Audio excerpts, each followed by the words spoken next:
وَلْتَكُن مِّنكُمْ أُمَّةٌ يَدْعُونَ إِلَى الْخَيْرِ وَيَأْمُرُونَ بِالْمَعْرُوفِ وَيَنْهَوْنَ عَنِ الْمُنكَرِ وَأُولَٰئِكَ هُمُ الْمُفْلِحُونَ.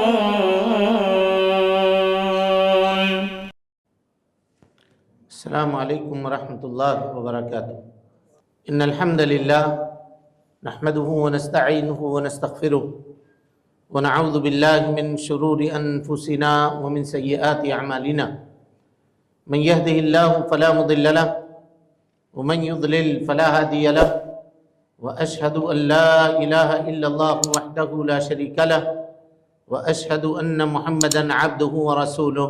اما بعد فإن خير الحديث كتاب الله وخير الهدي هدي محمد صلى الله عليه وسلم وشر الأمور محدثاتها وكل محدثة بدعة وكل بدعة ضلالة وكل ضلالة في النار. محترم حاضرین، سامعین و سامعات،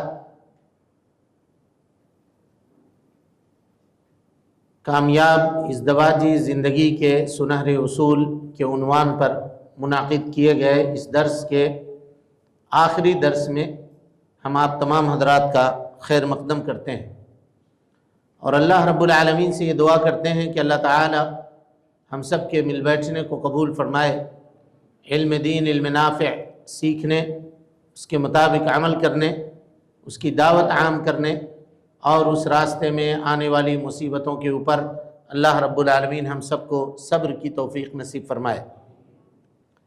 محترم حاضرین، علم دین سیکھنا اور اس کے لیے مسجدوں میں اکٹھا اور جمع ہونا، اللہ کے نبی جناب محمد رسول اللہ صلی اللہ علیہ وسلم نے فرمایا کہ جو آدمی اپنے گھر سے چل کر کے مسجد کی طرف آئے اور اس کی نیت یہ ہو کہ وہاں وہ اللہ رب العالمین کا دین سیکھے یا سکھائے، نیت یہ ہو کہ وہ سیکھے اور سکھائے، تو اللہ تعالیٰ اس کو ایک مکمل حج کا ثواب نصیب کرتا ہے. ایک ایسا ثواب جو مکمل حج کے اوپر مشتمل ہو، وہ ثواب اللہ رب العالمین اس کو عطا کرتا ہے. اس کو ہمارے یہاں مل بیٹھنے کو بہت آسان معاملہ مت سمجھیے کہ اگر ایک مجلس بھی ہماری اللہ کے نزدیک قابل قبول ہو گئی تو سمجھیے کہ دنیا اور آخرت کا بیڑا ہمارا پار ہو گیا. کیوں کہ ایک حج کا ثواب آپ معمولی سمجھ رہے ہیں، کتنا خرچ ہے اس میں، کتنی محنت ہے اس میں، اور آپ کو وہ چیز ذرا سی محنت اور ذرا سی وقت کی قربانی کے ساتھ اللہ رب العالمین دے رہا ہے کہ آپ مسجد میں آ کر کے بیٹھ رہے ہیں علم دین سیکھنے کے لیے، اس کی شریعت سیکھنے کے لیے. تو اللہ تعالیٰ ایسا حج جو مکمل ہے، حاجی بسا اوقات وہاں جا کر کے مکمل حج نہیں کر سکتا، اس سے کبھی کبھی کوئی غلطی ہو جاتی ہے، کوئی معاملہ سرزد ہو جاتا ہے، لیکن یہاں مسجد میں آ کر کے بیٹھنے والا، علم دین سیکھنے والا، اللہ تعالیٰ اس کو کہہ رہا ہے کہ ہم اس کو مکمل حج کا ثواب عطا کرتے ہیں. اور نبی صلی اللہ علیہ وسلم نے کیا فرمایا؟ کہا والحج المبرور لیس له جزاء الا الجنہ. حج مبرور کا ثواب جنت کے سوا کچھ بھی نہیں ہے. یعنی ہمارا یہ مل بیٹھنا یہ جنت جانے کے اسباب میں سے سب سے بڑا سبب ہے، جنت جانے کے اسباب میں سے سب سے بڑا سبب ہے. اسی لیے اس کو ہلکا نہیں سمجھنا چاہیے، بلکہ اس کے لیے اپنے وقت کی قربانی اگر دینی پڑے تو دینا چاہیے. ہمارا معاملہ یہ ہوتا ہے کہ شروع میں ہم دلچسپی دکھاتے ہیں، لیکن جیسے جیسے علم کی ثقالت بڑھتی ہے، علم بھاری ہوتا چلا جاتا ہے اور برڈن بڑھتا ہے، بوجھ بڑھتا ہے، تو علم کے بھاری پن کی وجہ سے ہم کیا ہو جاتے ہیں؟ پیچھے ہو جاتے ہیں. یہ علم ہلکا نہیں ہے، بہت بھاری کلام ہے. اللہ تعالیٰ نے کیا کہا اپنے نبی کو؟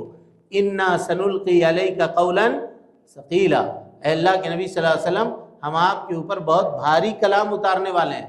اتنا بھاری کلام کہ اِنَّا عَرَضْنَا الْأَمَانَةَ عَلَى السَّمَاوَاتِ وَالْأَرْضِ، آسمان کے اوپر پیش کیا اس کو، زمین کے اوپر پیش کیا، والجبال، پہاڑ کے اوپر پیش کیا جس کی مضبوطی کی لوگ مثال دیتے ہیں. فَأَبَيْنَا أَن يَحْمِلْنَهَا وَأَشْفَقْنَا مِنْهَا. ان سارے کے سارے چیزوں نے اس کو قبول کرنے سے انکار کر دیا اور اس سے خوف زدہ ہو گئے. وحملہ الانسان، لیکن اس کو قبول کس نے کیا؟ انسان نے کیا. انہ کان ظلوما جہولا، کہ بے شک انسان یہ بہت بڑا ظالم بھی ہے اور جاہل بھی ہے. اگر یہ اس کے اوپر جو ذمہ داری ہے کتاب و سنت کی، اگر اس کو یہ پورا نہیں کرتا تو یہ ظالم ہے، اور اس کو سیکھتا نہیں، اس کے مطابق عمل کرنے کی کوشش نہیں کرتا، تب بھی وہ کیا ہے؟ جاہل ہے. لہذا اس دین کو سیکھنا چاہیے اور اپنی زندگی کو علم دین کی روشنی سے منور کرنے کی کوشش کرنی چاہیے. ہم آپ کے سامنے یہ گفتگو کر رہے تھے کہ میاں بیوی کے آپس میں حقوق کیا ہیں، شوہر کے اور بیوی کے حق ایک دوسرے کے اوپر کیا ہے. تو آخری بات ہماری ہوئی تھی کہ دونوں ایک دوسرے سے الفت و محبت کا اظہار کریں، قولی طور پر بھی عملی طور پر بھی. آدمی الفت و محبت کا اظہار اپنی بیوی سے نہیں کرتا، بیوی سے نہیں کرتا. وہ سمجھتا ہے یہ تو ہماری بیوی ہے، یا بیوی یہ سمجھتی ہے یہ تو ہمارے شوہر ہیں، اب ان سے الفت و محبت کا کیا اظہار کرنا. ایسا نہیں ہے، بلکہ عمل کے ذریعے سے بھی الفت و محبت کا اظہار کرے اور قول کے ذریعے سے بھی الفت و محبت کا اظہار کرے. کہ اس کی دلیل ہم نے دی تھی کہ ایک صحابی نے آ کر کے اللہ کے نبی صلی اللہ علیہ وسلم سے پوچھا کہ اللہ کے نبی صلی اللہ علیہ وسلم ای الناس احب الیک، لوگوں میں سب سے زیادہ محبوب آدمی آپ کی نگاہ میں کون ہے؟ تو اللہ کے نبی صلی اللہ علیہ وسلم نے کہا عائشہ، ام المومنین حضرت عائشہ صدیقہ رضی اللہ عنہا یہ سب سے زیادہ ہمیں محبوب ہیں. یہ قولی طور پر لوگوں کے سامنے کھلم کھلا اپنے بیوی کے محبت کا اظہار اللہ کے نبی صلی اللہ علیہ وسلم نے کیا. کہاں آپ کو شرم آئی اس بات پر؟ شرم آئی؟ ہاں، کہ لوگ کہیں گے دیکھو بیوی کا مرید ہے. ہاں ایسا کہا، یہ شرم آئی آپ کو؟ بالکل نہیں آئی. آدمی اپنی بیوی سے جو محبت کا اظہار کرے گا وہی جائز محبت ہے، اور جائز محبت کے اظہار کرنے میں وہ شرمائے گا تو کیا ناجائز محبت کا اظہار کرے گا؟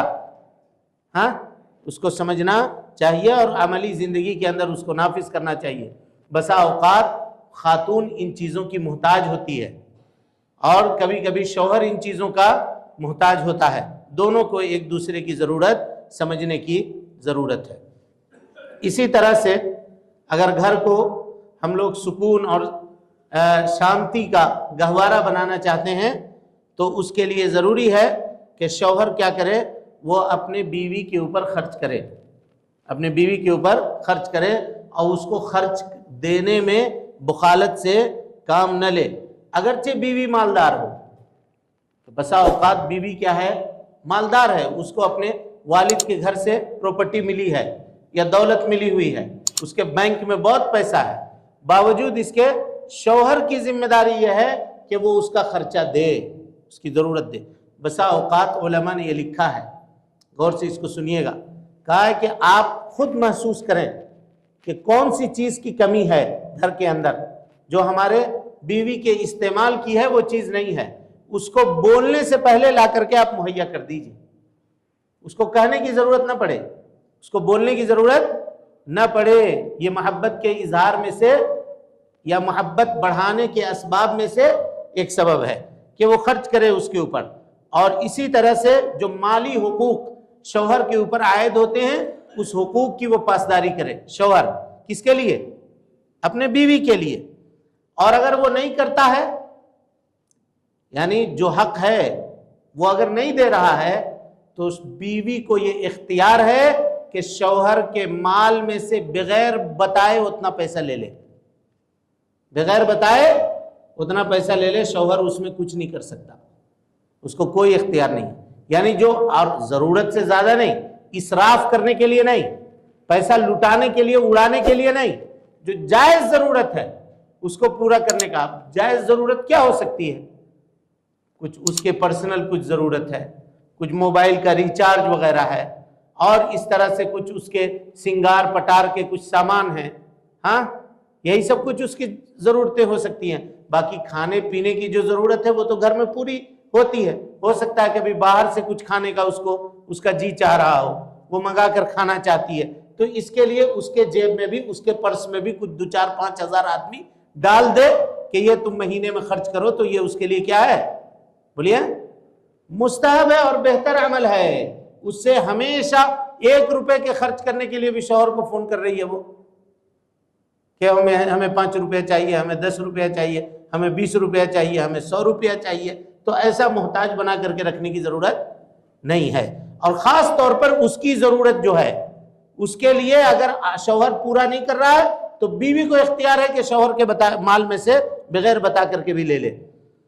دلیل اس کی کیا ہے کہ امیر المومنین یا دلیل اس کی یہ ہے کہ حضرت معاویہ رضی اللہ عنہا کی والدہ, معاویہ رضی اللہ تعالی عنہا کی والدہ ہند جن کا نام تھا, ہند اللہ کے نبی صلی اللہ علیہ وسلم کے پاس آتی ہے اور کہتی ہیں کہ اللہ کے نبی صلی اللہ علیہ وسلم ابو سفیان جو ہیں ہمارے شوہر, ابو سفیان نبی صلی اللہ علیہ وسلم کے چچا بھی ہیں, کہا یہ جو میرے شوہر ہے رجل شحیح, بہت بخیل آدمی ہے, میرے شوہر بہت بخیل آدمی ہے. فہل علیہ جناح, کیا میرے اوپر کوئی گناہ ہے؟ ان اخذہ من مالہ سرا, کہ اگر میں ان کے مال میں سے پوشیدہ طور پر چھپا کر کے کچھ پیسے لے لوں, کیا مجھے کوئی گناہ ملے گا؟ بخیل آدمی ہے وہ. تو اللہ کے نبی صلی اللہ علیہ وسلم نے فرمایا خودی ما یکفیکی وولدکی بالمعروف, تمہارے لیے اور تمہارے بچے کے لیے جتنا پیسہ ضروری ہے اتنا پیسہ اس کو بتائے بغیر اس کے مال میں سے لے سکتی ہو, تم اس کے مال میں سے لے سکتی ہو. اس حدیث کو امام بخاری رحمۃ اللہ علیہ نے روایت کیا ہے. یعنی اس کا جو جائز خرچہ ہے بیوی کا, شوہر کو چاہیے کہ وہ اس کو پورا کرے, اور اگر پورا کرنے میں شوہر کوتاہی کرتا ہے تو بیوی کو اختیار دیا ہے شریعت نے کہ یہ اس کے مال میں سے بغیر بتائے اتنا مال کیا کرے, لے لے, اور اس میں کوئی حرج کی بات نہیں ہے. اسی طرح سے شوہر جو کچھ بھی اپنے بیوی کے اوپر یا اپنے بچوں کے اوپر خرچ کرتا ہے اللہ رب العالمین سے ثواب کی نیت رکھے, ثواب کی امید رکھے کہ اللہ رب العالمین اس پر اس کو ثواب دے گا. حضرت ابو ہریرہ رضی اللہ تعالی عنہ کی روایت ہے, کہتے ہیں کہ نبی صلی اللہ علیہ وسلم نے فرمایا دینار انفقتہ فی سبیل اللہ, 1 دینار جس کو تم اللہ کے راستے میں خرچ کرتے ہو, ودینار انفقتہ فی رقبۃ, 1 دینار جس کو تم غلام آزاد کرنے میں خرچ کرتے ہو, ودینار تصدقت بہ علی مسکین, اور 1 دینار جس کو تم کسی مسکین کو صدقہ دیتے ہو, ودینار انفقتہ علی اہلک, اور 1 دینار جس کو تم اپنے بال بچے کے اوپر خرچ کرتے ہو, اعظمها اجرا الذی انفقتہ علی اہلک, سب سے زیادہ ثواب تم کو اس دینار کے اوپر ملے گا جو تم نے اپنے بیوی بال بچوں کے اوپر خرچ کیا ہے. دیکھا آپ نے, کچھ لوگ ایسے ہوتے ہیں خاص طور پہ بیوی بال بچوں کو کھانے سے روکے ہوئے ہیں, پیسہ جمع کیے ہوئے ہیں, اکٹھا کیے ہوئے ہیں, اور جا کر کے کیا کر رہے ہیں, مزار کے اوپر چادر چڑھا رہے ہیں. بیوی پھٹی پرانی لباس میں ہے, بچے پھٹے پرانے لباس میں ہیں, لیکن ہزاروں روپے کے چادر خرید کر کے لے جا کر کے مزاروں کے اوپر چڑھا رہے ہیں. ہاں گھر میں دال بنی ہوئی ہے لیکن شوہر خود اپنے دوستوں کے ساتھ ہوٹل میں ہوٹل بازی کر رہے ہیں, اور ہزاروں روپے ایک شام میں بیٹھ کر کے وہ ناشتہ کر رہے ہیں یا کھا رہے ہیں. قسم اللہ کی یہ ظلم ہے, اس ظلم سے بچنا چاہیے. یہ ظلم ہے. وہ مال جو آدمی اپنے دوستوں میں خرچ کرتا ہے, ایون کسی غریب کو, کسی مسکین کو اللہ کے راستے میں دیتا ہے, نہ دے, اگر اس کے بیوی بال بچے ضرورت مند ہیں تو وہ لا کر کے اپنے بیوی بال بچے پہ وہ مال خرچ کرے, اس کو اللہ کے فضل اور توفیق سے زیادہ اجر ملے گا. ورنہ بیوی بال بچوں کا پیٹ کاٹ کر کے کوئی آدمی صدقہ کرے, کوئی آدمی خیرات کرے تو شریعت اس کی اجازت نہیں دیتی ہے. کوشش کرے کہ خود اچھا پہنے, کوشش کرے کہ اپنے بیوی بال بچوں کو اچھا پہنائے, اچھا کھلائے, یہ شوہر کی ذمہ داری ہے. اسی طرح سے حضرت مقداد ابن معدی کرب رضی اللہ تعالی عنہ روایت کرتے ہیں کہ نبی صلی اللہ علیہ وسلم نے فرمایا ما طعمت نفسک فہو لک صدقہ, جو تم اپنے آپ کو کھاتے ہو وہ تمہارے لیے صدقہ ہے. اللہ اکبر.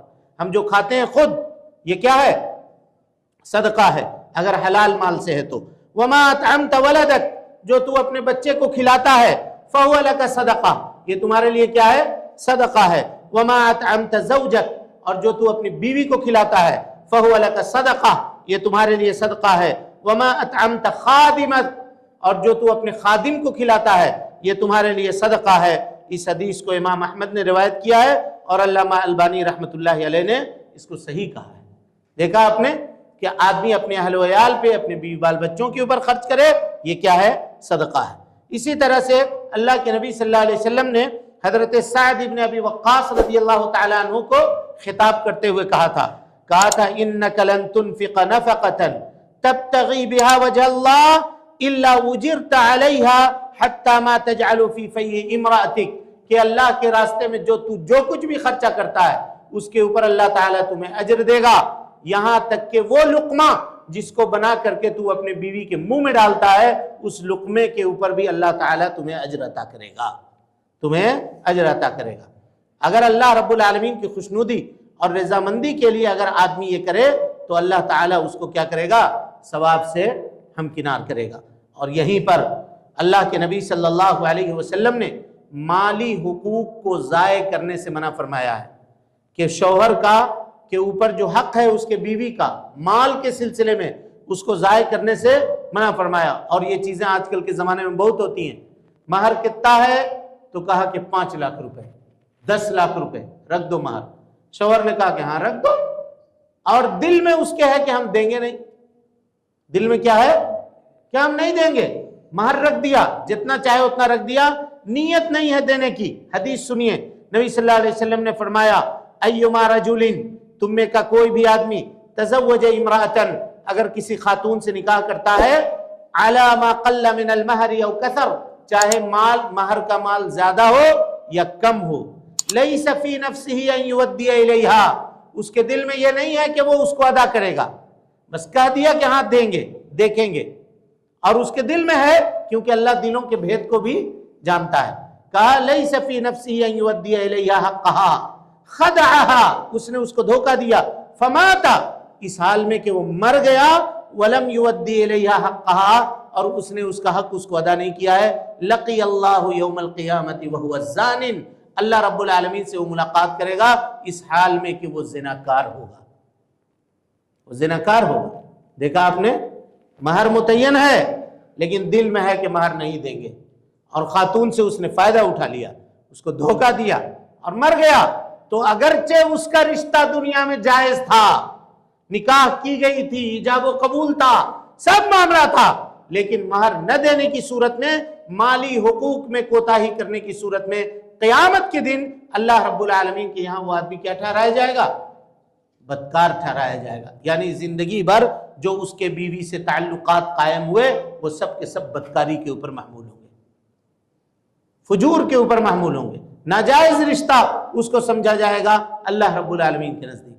لہذا مالی حقوق کی ادائیگی میں کبھی بھی کسی کو کوتاہی نہیں کرنی چاہیے۔ اسی طرح سے حضرت عبداللہ ابن عمر رضی اللہ عنہما کی روایت ہے، کہتے ہیں کہ نبی صلی اللہ علیہ وسلم نے فرمایا کفا بالمرء اثما، آدمی کو گنہگار ہونے کے لیے یہ کافی ہے ان یضیع من یقوت، کہ جس کے روزی کی ذمہ داری اس کے اوپر ہے وہ ان کو ضائع اور برباد کر دے، وہ ان کو ضائع اور برباد کر دے۔ بیوی کے کھانا خرچہ اور اس کے دیکھ ریکھ کی ذمہ داری اس کے اوپر ہے، اس کے بچوں کی دیکھ ریکھ کی ذمہ داری اس کے اوپر ہے، وہ کیا کیا؟ ان کو ضائع کر دیا، مال کمایا دوسری جگہ لگا دیا، ہاں مال کمایا دوستوں میں اڑا دیا، مال کمایا کوئی اور راستے میں اڑا دیا، اور بیوی بال بچوں کو فقیر بنا کر کے چھوڑ دیا، غریب قلاش اور محتاج بنا کر کے چھوڑ دیا۔ کہا یہ بات مناسب نہیں ہے، بلکہ اس کی وجہ سے آدمی کیا ہوگا؟ گنہگار ہوگا، اس کی وجہ سے آدمی گنہگار ہوگا۔ اسی طرح سے گھروں کے اندر اگر انسان چاہتا ہے کہ اس کا ازدواجی زندگی بہت اچھی طریقے سے گزرے، اس کی شادی شدہ زندگی خیر و برکت کے ساتھ گزرے، تو اسے یہ کرنا ہوگا کہ وہ اپنے اہل و عیال کے لیے اپنے آپ کو بہتر ثابت کرے، اپنے آپ کو بہتر ثابت کرے۔ لوگ اپنے دوستوں کے سامنے اپنے آپ کو بہتر ثابت کرتے ہیں، دوست تعریف کرتے ہیں کہ نہیں فلاں بڑا اچھا آدمی ہے، بہت نیک ہے، بہت پیسہ خرچہ کرتا ہے، اس کے سامنے کوئی بھی بات کہہ دو اس کو وہ پورا کرنے کے لیے تیار ہوتا ہے، لیکن اس کی بیوی سے پوچھئے کہ وہ کتنا سخت ہے، گھر میں اس کا ایک اور چہرہ ہے، گھر سے باہر اس کا ایک اور چہرہ ہے۔ ایسا آدمی کامل مومن نہیں ہو سکتا، کامل مومن نہیں ہو سکتا۔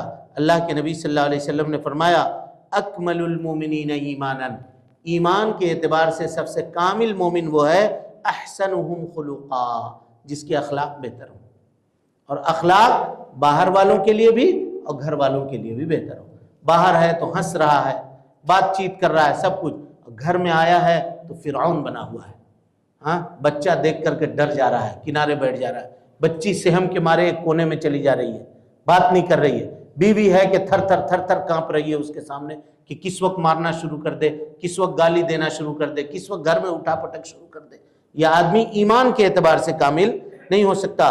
نبی صلی اللہ علیہ وسلم نے فرمایا خیارکم، تم میں کا سب سے بہتر آدمی وہ ہے خیارکم لنسائہم، جو اپنے بیوی کے لیے بہتر ہو، جو اپنے بیوی کے لیے کیا ہو، بہتر ہو، وہ سب سے بہتر آدمی ہے جو اپنی بیوی کے لیے بہتر ہو۔ اسی طرح سے ام المومنین حضرت عائشہ صدیقہ رضی اللہ عنہا نے فرمایا، خیر، نبی صلی اللہ علیہ وسلم فرماتے تھے خیرکم لأہلی، تم میں کا سب سے بہتر آدمی وہ ہے جو اپنے اہل و عیال کے لیے بہتر ہو، وانا خیرکم من اہلہ، مجھے دیکھو کہ میں اپنے گھر والوں کے لیے سب سے زیادہ بہتر ہوں، وانا خیرکم لأہلی، میں اپنے گھر والوں کے لیے کیا ہوں، سب سے زیادہ بہتر ہوں۔ آدمی اخلاق مند ہے کہ بد اخلاق ہے، اس کا پتہ کیسے چلے گا؟ اس کے دوستوں کی گواہی سے نہیں، اس کی بیوی کی گواہی سے، اس کی بیوی کے گواہی سے پتہ چلے گا کہ اگر وہ اپنے بال بچوں کے لیے، اپنے بیوی کے لیے بہتر ہے تو پھر سمجھیے کہ وہ اپنے گھر والوں کے لیے بھی اور دوسرے لوگوں کے لیے بھی بہتر ہوگا۔ لیکن اگر اپنی بیوی کے لیے بہتر نہیں، اپنے گھر والوں کے لیے بھی بہتر نہیں ہے، تو دوسروں کے لیے وہ بہتری کا ناٹک تو کر سکتا ہے، ایکٹنگ تو کر سکتا ہے، لیکن وہ بہتر نہیں ہو سکتا، بہتر نہیں ہو سکتا۔ اور بہتری کیا سمجھتے ہیں آپ؟ کہ صرف کھانا لا دیا اور کپڑے لا دیا اور یہ لا دیا، یہی بہتر ہے؟ علماء لکھتے ہیں کہ بہتری کا مطلب یہ ہے کہ اگر کوئی آدمی اچھا کھانا بنانا جانتا ہے تو بیوی کی معاونت کرے کھانا بنانے میں، کچن کے کاموں کو کرنے میں۔ آج کل کے زمانے میں اس کو کیا کر دیا گیا؟ اس کو کہا گیا کہ اگر کوئی ایسا کرتا ہے تو جورو کا غلام ہے۔ کیا ہے؟ جورو کا غلام ہے۔ دیکھو بیوی کے ساتھ کچن میں چلا گیا، کچن میں بنا رہا ہے کھانا۔ اللہ کے نبی صلی اللہ علیہ وسلم سے بڑا کوئی ہو سکتا ہے؟ آپ سے زیادہ کوئی بزی ہو سکتا ہے؟ ہاں، اس کے باوجود بھی ام المومنین سے پوچھا گیا نبی کیا کرتے تھے؟ کہا کان فی محنت اہلہ، گھر میں کبھی کبھار آپ جھاڑو لگا دیتے تھے، کبھی کبھار آپ برتن دھو دیتے تھے، کبھی اپنا کپڑا دھل لیتے تھے، کبھی جوتا اگر ان کا پھٹ گیا ہوتا تو جوتے کو سی لیتے تھے، اور کپڑے میں اگر کہیں رفو کی یا پیوند لگانے کی ضرورت پڑتی تو خود سے پیوند لگا لیا کرتے تھے۔ اس انتظار میں نہیں رہتے تھے کہ بیوی یہ کرے گی تو ہم یہ پہنیں گے، اور اگر کبھی کرنے میں کوئی کوتاہی ہو گئی، کوئی کام کرنے میں کوئی مسئلہ ہو گیا تو آسمان سر کے اوپر اٹھا لیا، تم کرتی کیا ہو، تم سے ہوتا کیا ہے، ایک چیز تم سے نہیں صحیح ہو سکتا۔ تو یہ کرنے سے اور اس طرح کی چیزوں سے انسان کو بچنا چاہیے۔ بلکہ علماء نے یہ لکھا ہے کہ کبھی کر کے یہ دیکھیے، ایک برتن، جھوٹا برتن بیوی کے سامنے اگر آپ دھو دیتے ہیں اور اس کے کام کو ہلکا کر دیتے ہیں تو اس کے دل میں جو محبت اور الفت آپ کے تعلق سے پیدا ہوگی، ہزاروں اور لاکھوں روپے خرچ کر کے آپ اس کو نہیں پیدا کر سکتے۔ یہ شرعی اسلامی تعلیمات ہیں۔ برا ہو اس کلچر کا جس نے اس کو ایسا بنا کر کے رکھ دیا، یہ کر کے رکھ دیا کہ اگر شوہر برتن دھو رہا ہے تو اس کو شوہر کی کمزوری کی علامت بنا دی گئی۔ یہ شوہر کی کمزوری کی علامت نہیں ہے، اس سے اس کے اچھے اخلاق کی علامت ہے، اس کے اچھے اخلاق کی علامت ہے۔ تو ان چھوٹی چھوٹی باتوں سے انسان کا گھر سنورتا ہے اور اس کا گھر بہتر بنتا ہے۔ انسان کو چاہیے کہ وہ یہ کرے۔ اسی طریقے سے گھروں میں اگر شانتی اور سکون ہم چاہتے ہیں اور ایک دوسرے کے حقوق کو ادا کرنا چاہتے ہیں تو کبھی بھی بیوی کی اہانت نہ کریں۔ اہانت مانے بیوی کو برا نہ سمجھیں، بیوی کو برا نہ کہیں، اس کو بے عزت نہ کریں، کسی بھی معاملے میں اس کو کیا کریں، بے عزت نہ کریں۔ بہت سارے شوہر یہ کہتے ہیں کہ تم بہت بدصورت ہو، ہاں، تم بہت دنیا کی سب سے گھٹیا عورت ہو، تم ہمارے ہی پاس چلی آئی، بہت سارے لڑکیوں سے ہمارا رشتہ آ رہا تھا، تم سے ہم آ کر کے پھنس گئے، تمہارے جیسے بری خاتون ہم نے کسی کو نہیں دیکھا ہے۔ ایسا نہ کہے، نہ تو قول کے ذریعے سے اور نہ عمل کے ذریعے سے، دونوں سے کبھی بھی اس کے ساتھ اس طرح کا برتاؤ وہ نہ کرے۔ وَلَا يَضْرِبُ وَجْهَهَا أَبَدًا، نبی صلی اللہ علیہ وسلم کا کبھی بھی اس کے چہرے میں نہ مارے۔ وَلَا يَضْرِبُهَا ضَرْبَ إِهَانَةٍ، کبھی بھی اس کی توہین کرنے کے لیے اس کو نہ مارے۔ آج کل آدمی ناراض ہوتا ہے تو کیا ہوا، بیلٹ نکال کر کے بیوی کی پٹائی کر دیتا ہے، کبھی کبھی سر لے جا کر کے اس کے دیوار کے اوپر مار دیا۔ حرام ہے یہ، اور کل قیامت کے دن اللہ رب العالمین ایسے شوہروں کو کھڑا کر کے ان سے کیا کرے گا، قصاص لے گا، ان سے قصاص لے گا۔ یہ معاملہ ایسا نہیں ہے کہ قرآن نے کہا وَاضْرِبُوهُنَّ، ان کو مارو تو آپ اس کو بیلٹ سے مار دیجئے، یا آپ اس کو لاٹھی سے مار دیجئے، یا آپ سر پھوڑ دیجئے اس کا، یا ہاتھ توڑ دیجئے، یا اس کے چہرے کو اس کے جسم کو زخمی کر دیجئے۔ نہیں، وہ دنیا میں کمزور ضرور ہے لیکن اپنے رب کے یہاں وہ کمزور نہیں ہے۔ اللہ کے مواخذے سے اور اللہ کے پکڑ سے انسان کو ڈرنا چاہیے، اللہ کے پکڑ سے انسان کو کیا کرنا چاہیے، ڈرنا چاہیے۔ ہاں، جہاں پر اس سے نافرمانی ہو یا کوئی اور معاملہ ہو تو اس کے اسٹیپس ہیں اس کو سمجھانے کے، اس کو واعظ و نصیحت کیا جائے، اس کو بتلایا جائے، اور تمام چیزیں کرنے کے باوجود بھی وہ نہیں مانتی ہے تو اگر یہ دیکھا جائے کہ اگر اس کی پٹائی کی جائے ہلکی پھلکی، اور پٹائی کس چیز سے، بعض علماء نے کہا مسواک سے۔ کس سے؟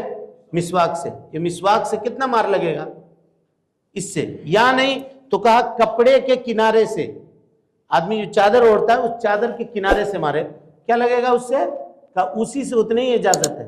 بیلٹ استعمال کرنا، لاٹھی اور ڈنڈے استعمال کرنا، ہاں، گھوسے اور مکوں سے اس کو مارنا، اس کے چہرے کو زخمی کر دینا، یہ حرام ہے شریعت کے اندر، اور کسی قیمت پر یہ جائز نہیں ہے، کسی قیمت پر بھی یہ جائز نہیں ہے۔ تو کہا کہ اور یہ کب ہے، جب آپ دیکھیے کہ مارنے سے وہ چیز فائدہ مند ہوگا تب، اور اگر دیکھ رہے ہیں کہ اگر مسواک سے ہی صحیح اگر ہم اس کو مارتے ہیں تو معاملہ اور بگڑ جائے گا، دونوں کے اندر جدائی تک کی نوبت آ جائے گی، تب ایسی صورت میں شوہر کے اوپر حرام ہے کہ اس کے اوپر ہاتھ اٹھائے۔ اور علماء نے اس کو لکھا ہے، کہا کہ یہ آخری معاملہ ہے، اس کے بعد پھر آپ کا کچھ بچ نہیں جاتا، پھر خاتون یہ کہے گی کہ تم کیا کر سکتے ہو، زیادہ سے زیادہ میری جان لے لو گے، اور اس سے زیادہ کیا کرو گے۔ اسی لیے چاہیے کہ ڈر وہ اپنی آنکھوں کے اندر رکھے، اپنے آنکھوں کے اندر ڈر رکھے، کہ آنکھ بڑی کر کے اگر دیکھ لے تو سمجھ جائے کہ معاملہ درست ہونے والا ہے۔ وہاں تک پہنچنے کی ضرورت ہی نہیں آنی چاہیے، کسی کو وہاں تک پہنچنے کی ضرورت نہیں آنی چاہیے۔ لیکن اگر ایسا کوئی آدمی کرتا ہے تو قیامت کے دن اللہ رب العالمین کے سامنے اس کو قصاص دلایا جائے گا، اس کو قصاص دلایا جائے گا۔ اگر خاتون نے معاف نہیں کیا ہے تو، خاتون اگر دنیا میں معاف کر دے تو چلے معافی ہو جائے گی، لیکن اگر کسی نے مارا ہے اور مار کر کے ویسے ہی وہ گیا تو اللہ رب العالمین قیامت کے دن اس کو کیا کرے گا، اس سے بدلہ دلوائے گا، قصاص اس کا ہوگا۔ حضرت عمر ابن احوص سے روایت ہے، کہتے ہیں انہ سمع رسول اللہ صلی اللہ علیہ وسلم، انہوں نے اللہ کے نبی صلی اللہ علیہ وسلم سے کہتے ہوئے سنا ہے، کب؟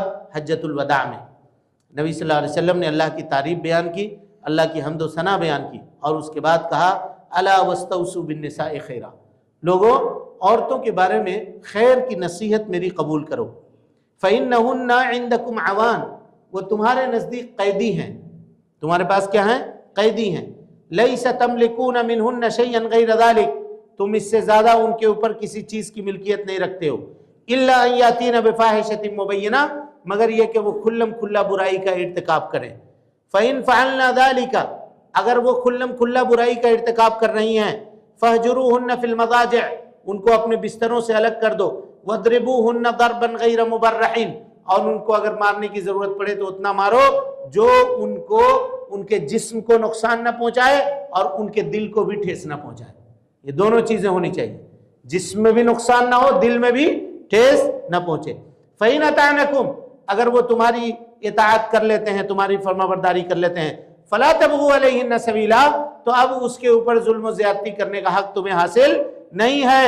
الا ان لکم علی نسائکم حقا، یاد کرو یا آگاہ ہو جاؤ کہ تمہارے اوپر تمہارے بیویوں کے حقوق ہیں، ولنسائکم علیکم حقا، اور تمہارے بیویوں کے تمہارے اوپر حقوق ہیں۔ تم پر وہ حق ہے تمہاری بیوی کا اور تمہاری بیوی کے اوپر حق ہے تمہارا.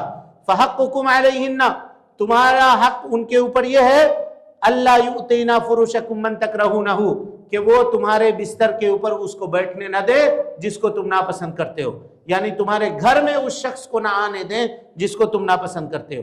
ولا یأذن فی بیوتکم لمن تکرہون، اور اپنے گھر میں اس کو سنو الیہن فی کسوتہن، تم ان کو اچھا کپڑا دو، اچھا کھانا دو اور ان کے ساتھ اچھائی کے ساتھ زندگی گزارو. اس حدیث کو امام ابن ماجہ رحمۃ اللہ علیہ نے روایت کیا ہے، امام ترمذی نے روایت کیا ہے، اور علامہ البانی رحمۃ اللہ علیہ نے اس کو کیا کیا ہے؟ صحیح قرار دیا ہے.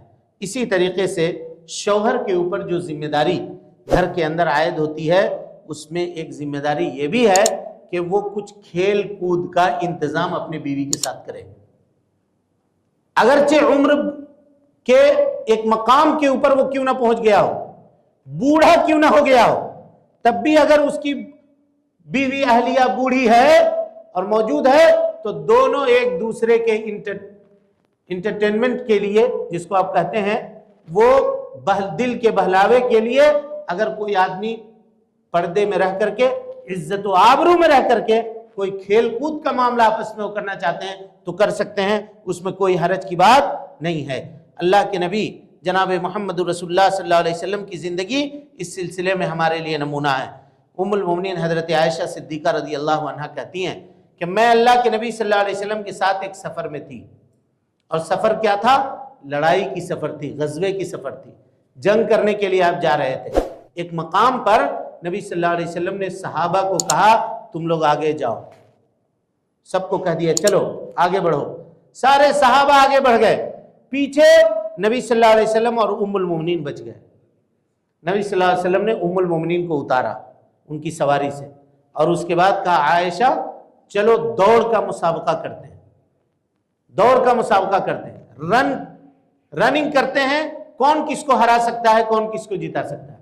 نبی صلی اللہ علیہ وسلم کی عمر 50 سال سے ابو ہے، اوپر ہے، اس وقت کا یہ معاملہ ہے. آپ نے کہا دوڑ کا مسابقہ کرتے ہیں. ام المومنین حضرت عائشہ صدیقہ رضی اللہ عنہا کہتی ہیں کہ میں اس وقت دبلی پتلی چھریری جسم کی تھی، دبلی پتلی تھی. دوڑنا جب شروع کیا تو میں نبی صلی اللہ علیہ وسلم کو میں نے ہرا دیا، اور آپ صلی اللہ علیہ وسلم پیچھے رہ گئے. کہا یہ معاملہ ہو گیا. اس کے بعد ہم لوگ سوار ہوئے چلے گئے. پھر چند سالوں کے بعد کسی دوسرے غزوے میں یا جنگ میں ہم تھے، نبی نے پھر کہا کہ چلو تم لوگ آگے بڑھو، آگے بڑھو، اور آپ نے ام المومنین حضرت عائشہ صدیقہ رضی اللہ عنہا کو اتارا. اس وقت ام المومنین کہتی ہیں کہ میں ذرا موٹی تازی ہو گئی تھی، جسم کے اوپر ذرا گوشت پوشت ہمارے چڑھ گیا تھا، تو اللہ کے نبی جناب محمد رسول اللہ صلی اللہ علیہ وسلم نے مجھ کو ہرا دیا. مجھ کو کیا کیا؟ ہرا دیا. اور آپ نے یہ کہا ہذہ بتلکا، اے عائشہ اس وقت تم نے مجھے ہرایا تھا، ابھی میں نے تمہیں ہرا دیا. ام المومنین کہتی ہیں قربان جاؤ نبی صلی اللہ علیہ وسلم کے اوپر کہ اس کو میں بھول گئی تھی، مجھے یاد بھی نہیں تھا، نبی صلی اللہ علیہ وسلم کو وہ معاملہ یاد تھا. دیکھا آپ نے کس طرح سے آپ نے. اب اگر کوئی آدمی پردے کا لحاظ رکھتے ہوئے اگر اپنے بیوی کے ساتھ یہ معاملے کرتا ہے تو کیا اب آج لوگ یہ کہتے ہیں کہ اب بچے ہمارے جوان ہو گئے، اب ہم لوگ کیا یہ سب کریں گے، اب بوڑھے ہو گئے ہم لوگ، یہ ہو گئے. یہ معاملہ نہیں ہونا چاہیے. اگر ہیں بڑھاپا بھی ہے تب بھی پردے کا اہتمام اور لحاظ کرتے ہوئے اگر آدمی اپنے بیوی کے ان حقوق کی ادائیگی کرنا چاہے تو کر سکتا ہے. شریعت میں اس کی کوئی منائی اور کوئی رکاوٹ اس سلسلے میں نہیں ہے.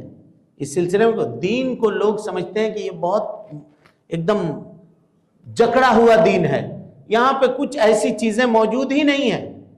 ہاں یہ کرو، خواتین کو یہ پابندی، اس کو یہ پابندی، اس کو یہ پابندی.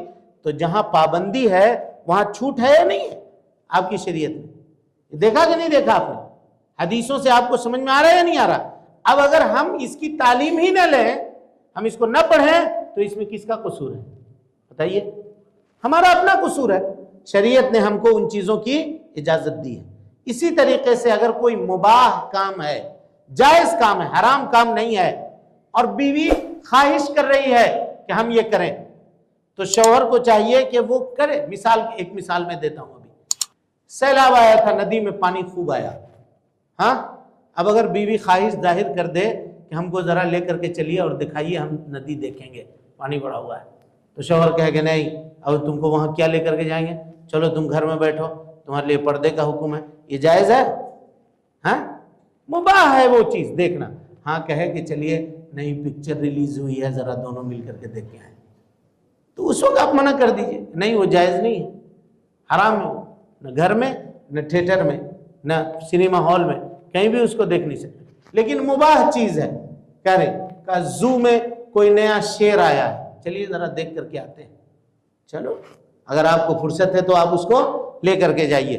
ام المومنین حضرت عائشہ صدیقہ رضی اللہ عنہا کہتی ہیں کہ میں اپنے حجرے میں ہوتی تھی، حدیث دیکھیے، جو بات کہہ رہا ہوں اس کے ہر ایک کی دلیل دے رہا ہوں آپ کے سامنے، میں اپنے حجرے میں ہوتی تھی، نبی صلی اللہ علیہ وسلم بھی حجرے میں موجود تھے، اتنے میں مسجد کے باہر صحن پہ کچھ آواز آئی، بچے کھیل رہے تھے، حبشی بچے جو تھے وہ نیزوں کے کرتب دکھا رہے تھے، کھیل رہے تھے، تلوار بازی کر رہے تھے۔ نبی صلی اللہ علیہ وسلم نے مجھ سے کہا کہ عائشہ دیکھنا چاہتی ہیں آپ، کھیل دیکھیں گی؟ میں نے کہا کہ ہاں دیکھوں گی۔ بس نبی دروازے کو پکڑ کر کے کھڑے ہو گئے اس طرح سے، اور میں نبی صلی اللہ علیہ وسلم کے کندھے کے اوپر، ام المومنین کہتی ہیں کہ کندھے کے اوپر اپنی ٹھڈی رکھ کر کے کھڑی ہو گئی، اس حال میں کہ میرا گال، میرا چہرہ، میرا یہ رخسار نبی صلی اللہ علیہ وسلم کے رخسار مبارک سے لگ رہا تھا، ایسے لگے ہوئے تھے، یہاں کوئی کندھا اگر رکھے تو یہ، اور نبی صلی اللہ علیہ وسلم مجھ کو پردہ کیے ہوئے تھے اور میں دیکھ رہی تھی۔ کہا کہ ایک وہ خاتون جو ابھی بالکل جوان ہو، اس کی خواہش کتنی ہوگی کھیل کود کے طرف، اس کا آپ اندازہ لگائیے، لیکن دیر تک نبی کھڑے رہے، آپ نے اف تک نہیں کہا، کھڑے رہے، اس حال میں کہ آپ کی عمر زیادہ تھی، آپ دیر تک کھڑے نہیں رہ سکتے تھے، لیکن بیوی کے لیے آپ صلی اللہ علیہ وسلم کھڑے رہے، اور یہ نہیں کہا کہ بس کرو جی اب میں تھک گیا، کتنے دیر تک کھڑے رہتا تمہارے لیے، ایسا نہیں کہا، یہاں تک کہ ام المومنین خود تھک گئی اور انہوں نے کہا بس کیجئے اللہ کے نبی صلی اللہ علیہ وسلم، اب اور ہم دیکھنا نہیں چاہتے، اب اور ہم دیکھنا نہیں چاہتے۔ یہ اللہ کے نبی جناب محمد رسول اللہ صلی اللہ علیہ وسلم کا اخلاق تھا۔ جب ام المومنین نے کہا کہ اب بس کیجئے، اب ہو گیا، اب ہم نہیں دیکھ سکتے، تو اللہ کے نبی صلی اللہ علیہ وسلم نے تب جا کر کے وہ معاملہ ختم کیا۔ روایت دیکھیے اس سلسلے میں، کہتے ہیں کہ اللہ کے نبی صلی اللہ علیہ وسلم یسترونی بردائہ، اپنے چادر سے مجھ کو پردہ کیے ہوئے تھے، لانظر الی لعبہم، تاکہ میں ان کے کھیل کی طرف دیکھوں، من بین اذنہ وعاتقہ، نبی صلی اللہ علیہ وسلم کے کان اور ان کے کندھے کے درمیان، یہ جو جگہ ہے یہاں سے میں دیکھ رہی تھی، یہاں ٹھڈی رکھ کر کے یہاں سے میں دیکھ رہی تھی۔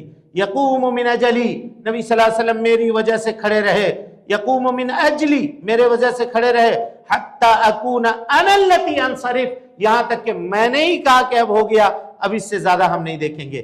نبی ام المومنین کہتی ہیں کہ تم اندازہ لگاؤ میں نے نبی کو کتنے دیر تک کھڑا رکھا ہوگا۔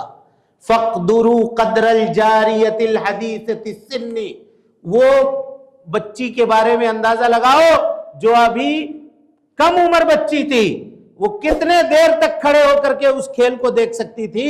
نبی نے ذرا سا بھی منع نہیں کیا، بلکہ آپ ہماری وجہ سے اتنے دیر تک کھڑے رہے۔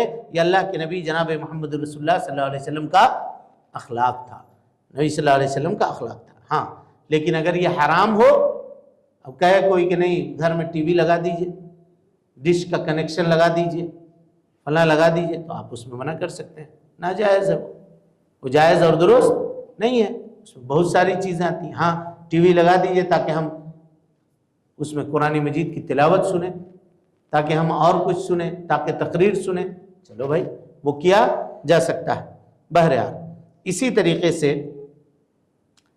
ایک اور بات جس میں شوہر یا مرد حضرات خاص طور پہ بڑی کوتاہی کے شکار ہیں، خاص طور پہ بڑی کوتاہی کے شکار ہے مرد حضرات، وہ یہ ہے کہ شوہر کو چاہیے کہ وہ اپنی بیوی کے لیے سجے سنورے، بیوی کے لیے کیا کرے، سجے بھی سنورے بھی، اچھا سے اچھا لباس پہنے، اچھا سے اچھا خوشبو اور عطر استعمال کرے، جب وہ اپنے گھر میں جائے تو اچھے حیت میں، اچھی شکل و صورت میں جانے کی کوشش کرے۔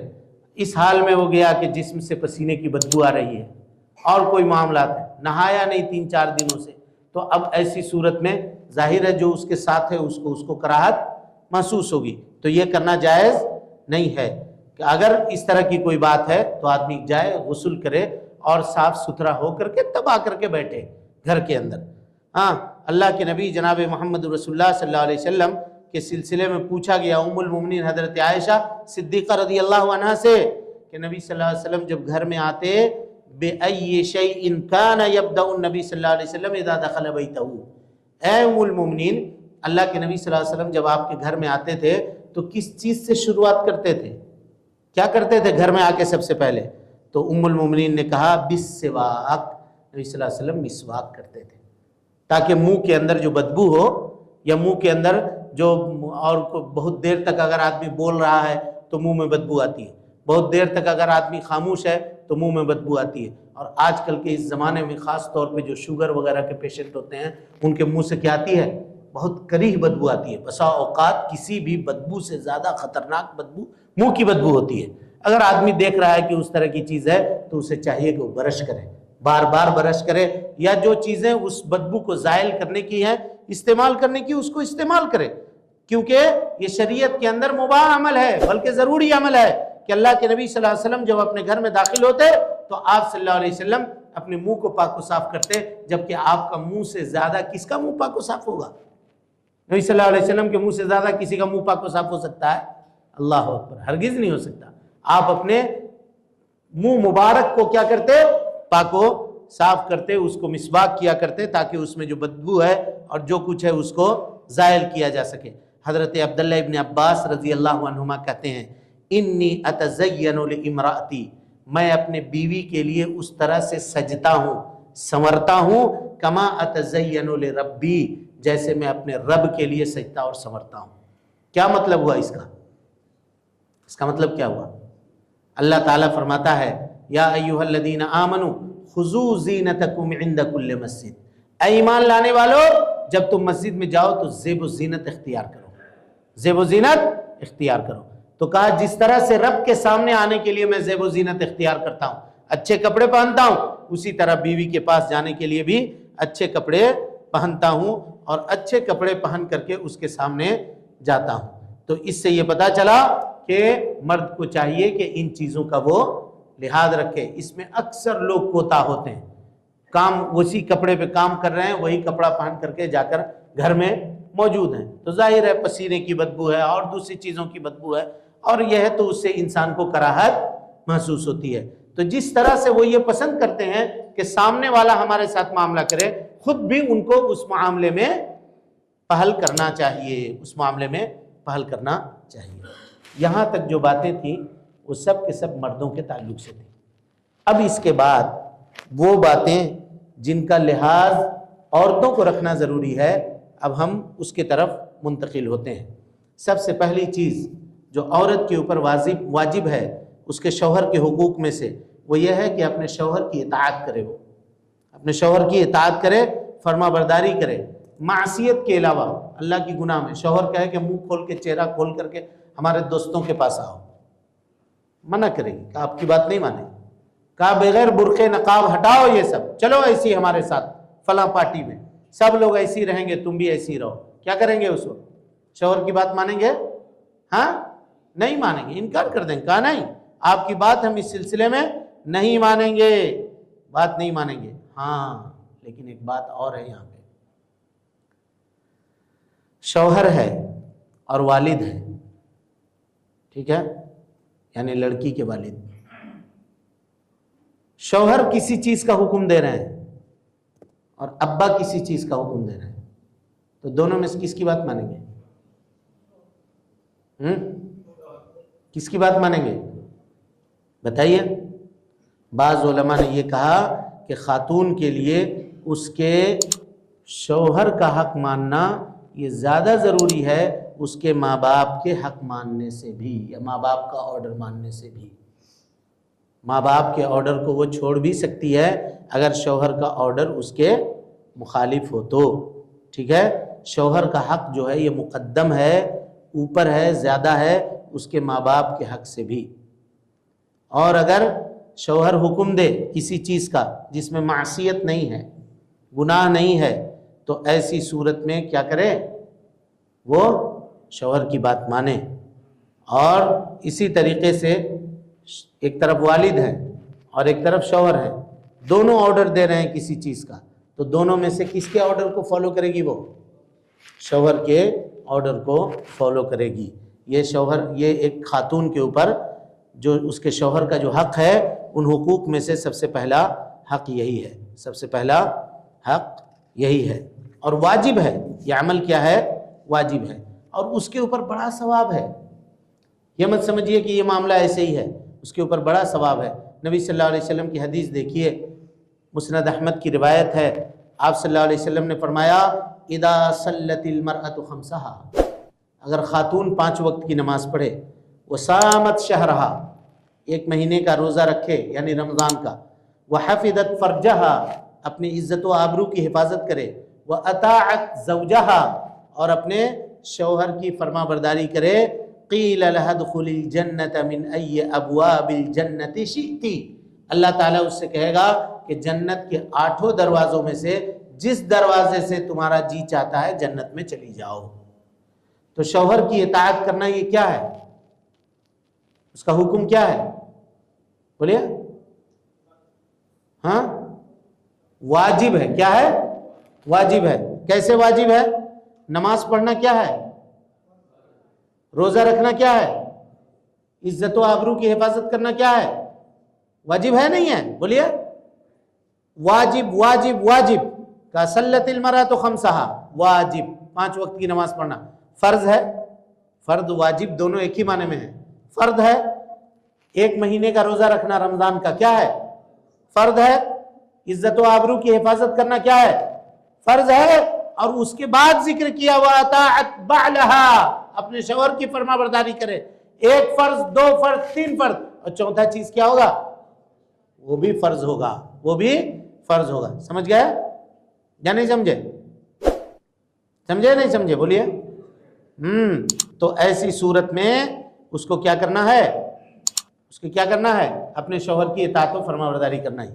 لیکن اگر کوئی خاتون شوہر کی اطاعت و فرما برداری نہیں کرتی ہے، نہیں کرتی ہے، اس کا کیا عذاب ہے وہ بھی دیکھیے۔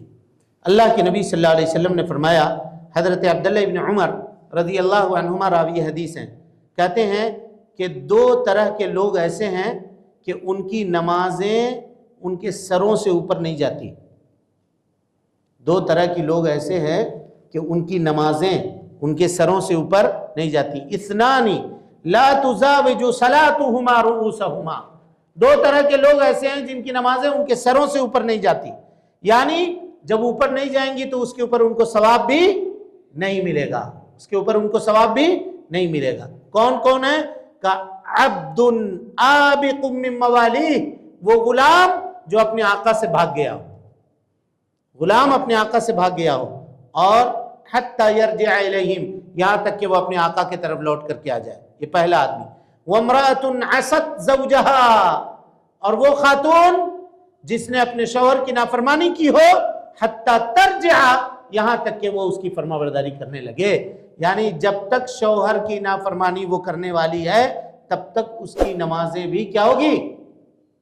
بولیے بولیے، ناقابل قبول ہوں گی، اس کے اوپر اس کو ثواب نہیں ملے گا۔ یہ کتنی بڑی وعید ہے دیکھیے۔ جب تک خاتون اپنے شوہر کی اطاعت و فرما برداری کرنے والی نہیں ہو تب تک اس کو اس کے نمازوں کا ثواب بھی حاصل نہیں ہو سکتا ہے، اس کے نمازوں کا ثواب بھی حاصل اس کو نہیں ہو سکتا۔ بعض اہل علم نے اس کو کہا ہے کہ خاص طور پہ نافرمانی کا یہاں پہ ذکر ہے، وہ نافرمانی جو میاں بیوی کے خاص حقوق کے اوپر ہوتے ہیں اس کا ذکر ہے، لیکن علماء نے اس کو عام سمجھا ہے، چاہے وہاں کے حقوق ہوں یا باہر کے حقوق ہوں، کوئی بھی حق ہو، اگر خاتون اپنے شوہر کی نافرمانی کرتی ہے تو اس کے ساتھ یہ معاملہ ہوگا۔ اچھی بات، یہ پہلا حق ہوا، ٹھیک ہے، شوہر کی اطاعت کرنا، فرما برداری کرنا۔ نمبر 2، شوہر اگر گھر میں موجود ہیں، یہ بیوی کے اوپر حق ہے اس کے شوہر کا، شوہر اگر گھر میں موجود ہیں تو بیوی کو اجازت نہیں ہے کہ وہ نفل روزہ رکھے، الا یہ کہ وہ شوہر سے اجازت مانگے. شوہر سے کیا کرے؟ اجازت مانگے. خاتون کے اوپر حرام ہے، غور سے سنیے گا، حرام ہے کہ اپنے شوہر کی موجودگی میں نفل روزہ رکھے، مگر یہ کہ اپنے شوہر سے وہ اجازت مانگے، کہے کہ آج میں روزہ رکھنا چاہتی ہوں، اجازت ہے؟ شوہر کہ ہاں رکھیے، شوق سے رکھیے، تبھی اس کا روزہ درست ہوگا، نہیں تو اس کا روزہ کیا ہوگا؟ اس کا رکھنا حرام ہوگا اس کے اوپر، حرام، یہ جان لیجئے گا، حرام ہوگا. کس روزے کے بارے میں بات کر رہا ہوں میں؟ نفل روزہ، فرض روزہ کے بارے میں نہیں کہیے گا. کس روزے کے بارے میں؟ نفل روزے کے بارے میں. اور اگر کوئی شوہر منع کرے کہ نہیں فرض روزہ تم کو نہیں رکھنا ہے تو اس کی بات نہیں مانی جائے گی، اس کی بات قابل قبول نہیں ہوگی. دلیل اس کی کیا ہے؟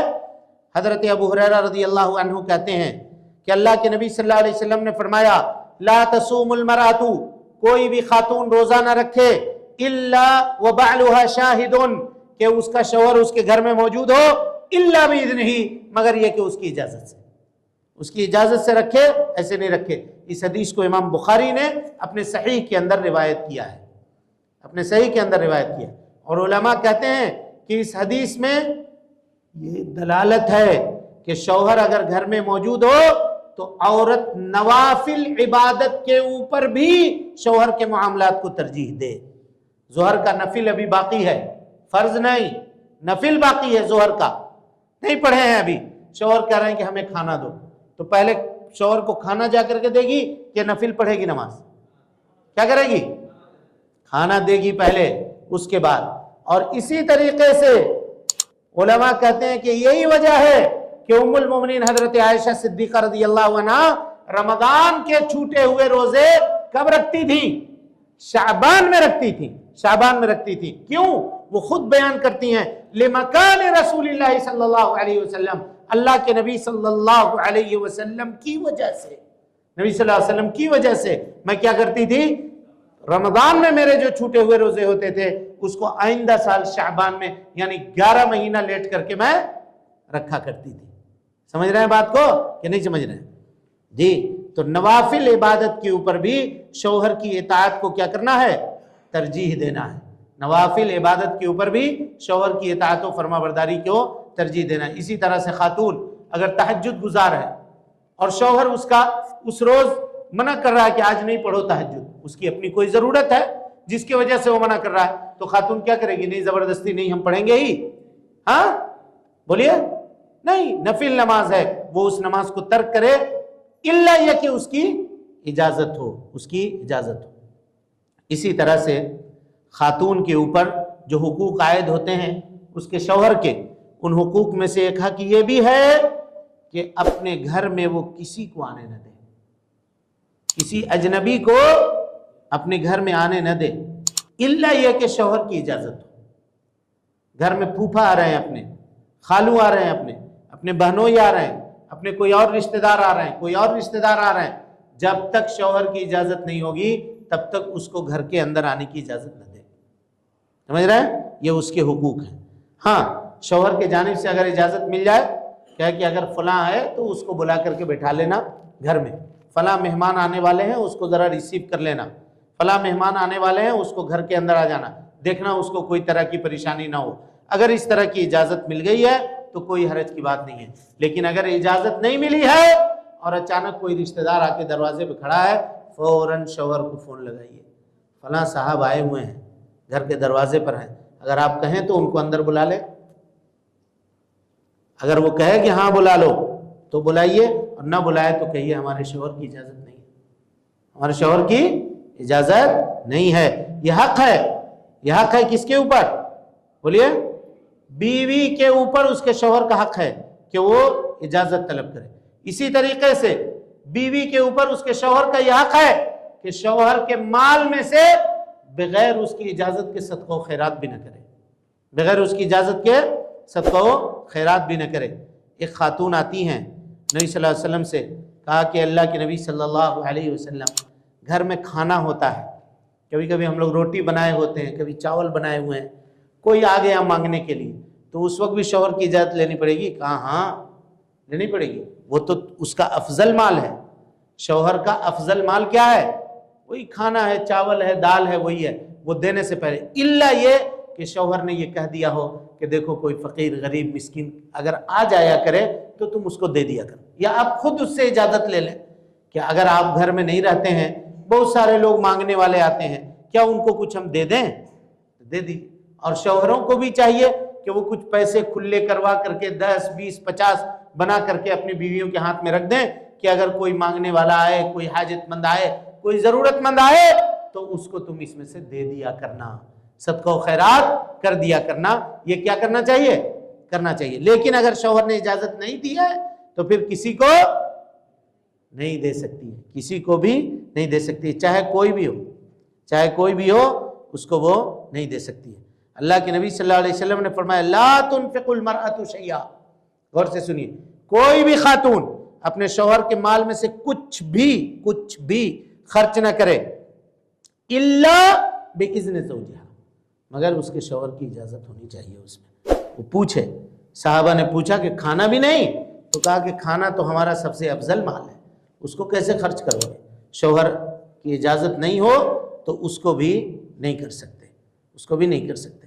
اسی طرح سے ام المومنین حضرت عائشہ صدیقہ رضی اللہ عنہ کہتی ہیں کہ اگر شوہر کی اجازت کے ساتھ کوئی خاتون اگر مال خرچہ کرتی ہے تو اللہ رب العالمین اس کو خرچ کرنے کا اجر دے گا اور شوہر کو کمانے کا اجر دے گا۔ سمجھ رہے ہیں؟ شوہر کو کمانے کا، اس نے جو کمایا ہے، جو محنت کی ہے، مزدوری کر کے وہ پیسہ گھر میں لے کر آئے ہیں، اس کا اجر اس کو ملے گا، اور خاتون نے جو اپنے ہاتھ سے اس کو خرچ کیا ہے اس کا اجر اس کو ملے گا۔ اور اسی طریقے سے کہا کہ اگر خاتون اپنے مال سے خرچہ کرے، اپنے مال سے خرچہ کرے تو شوہر کو بھی اس میں نصف اجر ملے گا۔ کتنا اجر ملے گا؟ نصف اجر ملے گا کہ اس نے مال کو خرچ کرنے کی اجازت دی ہے۔ اسی طریقے سے شوہر کے جو حقوق ہیں اس کے بیوی کے اوپر، وہ حق یہ ہے کہ بیوی کو چاہیے کہ وہ ہمیشہ شوہر کو راضی کرنے کی کوشش کرے، شوہر کو کیا کرے؟ راضی کرنے کی کوشش کرے، اور اس کو کبھی بھی اذیت نہ دے، اس کو تکلیف نہ دے، اس کو برا بھلا نہ کہے۔ ایک نیک اور صالح خاتون کی پہچان یہ ہے کہ اگر اس کے کسی عمل سے اس کے شوہر ناراض ہو گئے، اس کے کسی عمل سے اس کے شوہر ناراض ہو گئے تو وہ جا کر کے شوہر کے پاس بیٹھے اور اس کو کہے کہ میں اس وقت تک کھانے کا ایک دانہ اور پانی کا ایک گھونٹ تک اپنے حلق کے نیچے نہیں کروں گی جب تک آپ راضی نہ ہو جائیں، جب تک آپ راضی نہ ہو جائیں۔ لیکن آج اس کا معاملہ کیا ہے؟ الٹ ہے۔ کہا دیکھتے تو کب تک ناراض رہتا، کہاں جاتا؟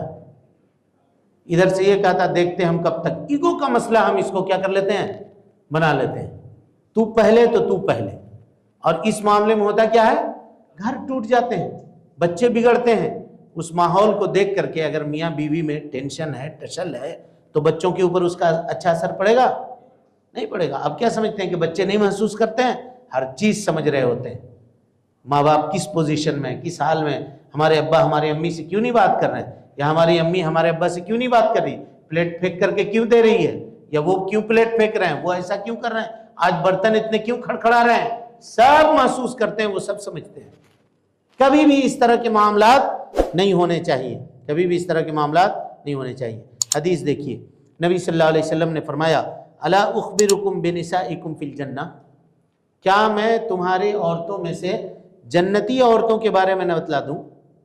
یعنی میں تمہیں نہ بتلا دوں کہ وہ کون سی عورتیں ہیں جو جنت میں داخل ہوں گی؟ کون سی عورتیں ہیں؟ قلنا بلا یا رسول اللہ، ہم نے کہا کہ ضرور اللہ کے نبی صلی اللہ علیہ وسلم، کیوں نہیں، بتلائیے آپ ہمیں۔ تو آپ نے فرمایا کل ودود، ہر وہ خاتون جو محبت کرنے والی ہو، ای تودد الی زوجها بلسانها، اپنی زبان کے ذریعے سے اپنے شوہر کے لیے محبت کا اظہار کرنے والی ہو، اپنی زبان کے ذریعے سے اپنے شوہر کے لیے محبت کا اظہار کرنے والی ہو۔ اور نبی صلی اللہ علیہ وسلم نے فرمایا وَكُلَّ وَدُودٍ وَلُودٍ، ہر وہ خاتون جو محبت کرنے والی ہو، اذا غضبت او اسیا، جب اس کو ناراض کر دیا جائے۔ دیکھیے، جب خاتون کو ناراض کر دیا جائے، خاتون کو ناراض کر دیا جائے، یہ جملہ کس بات کی طرف اشارہ کر رہا ہے؟ بولیے، خاتون کو ناراض کر دیا جائے تو یہ جملہ کس بات کی طرف اشارہ کر رہا ہے؟ غلطی شوہر کی ہے، اس بات کی طرف اشارہ کر رہا ہے یا نہیں؟ اس کو ناراض کیا گیا ہے، یعنی ناراض کس نے کیا ہے؟ شوہر نے کیا ہے۔ غلطی اس کی ہے، شوہر کی ہے، اس کی نہیں ہے۔ او اسی الیہا، یا اس کے ساتھ برائی کی گئی ہے، نہیں ہے، یہ بے قصور ہے، تب بھی کہا کہ اگر شوہر ناراض ہو گیا تو وہ جائے اپنے شوہر کے پاس بیٹھے اور کہے یدی فی یدک، میرا ہاتھ تمہارے ہاتھ میں ہے، لا اتحل بغمدۃ، میں آنکھ پلک جھپکا نہیں سکتی، سو نہیں سکتی، حتی ترضا، یہاں تک کہ تو راضی ہو جائے مجھ سے۔ شوہر کے سامنے بیٹھ کر کے کہے کہ میرا ہاتھ، میری ہاتھ تمہارے ہاتھ میں ہے، اور میں اس وقت تک نیند میں نہ جاؤں گی یا سوؤں گی نہیں، یا میری آنکھوں میں نیند کا سورما نہیں آئے گا جب تک تم مجھ سے راضی نہ ہو جائے۔ یہ خاتون کون ہے؟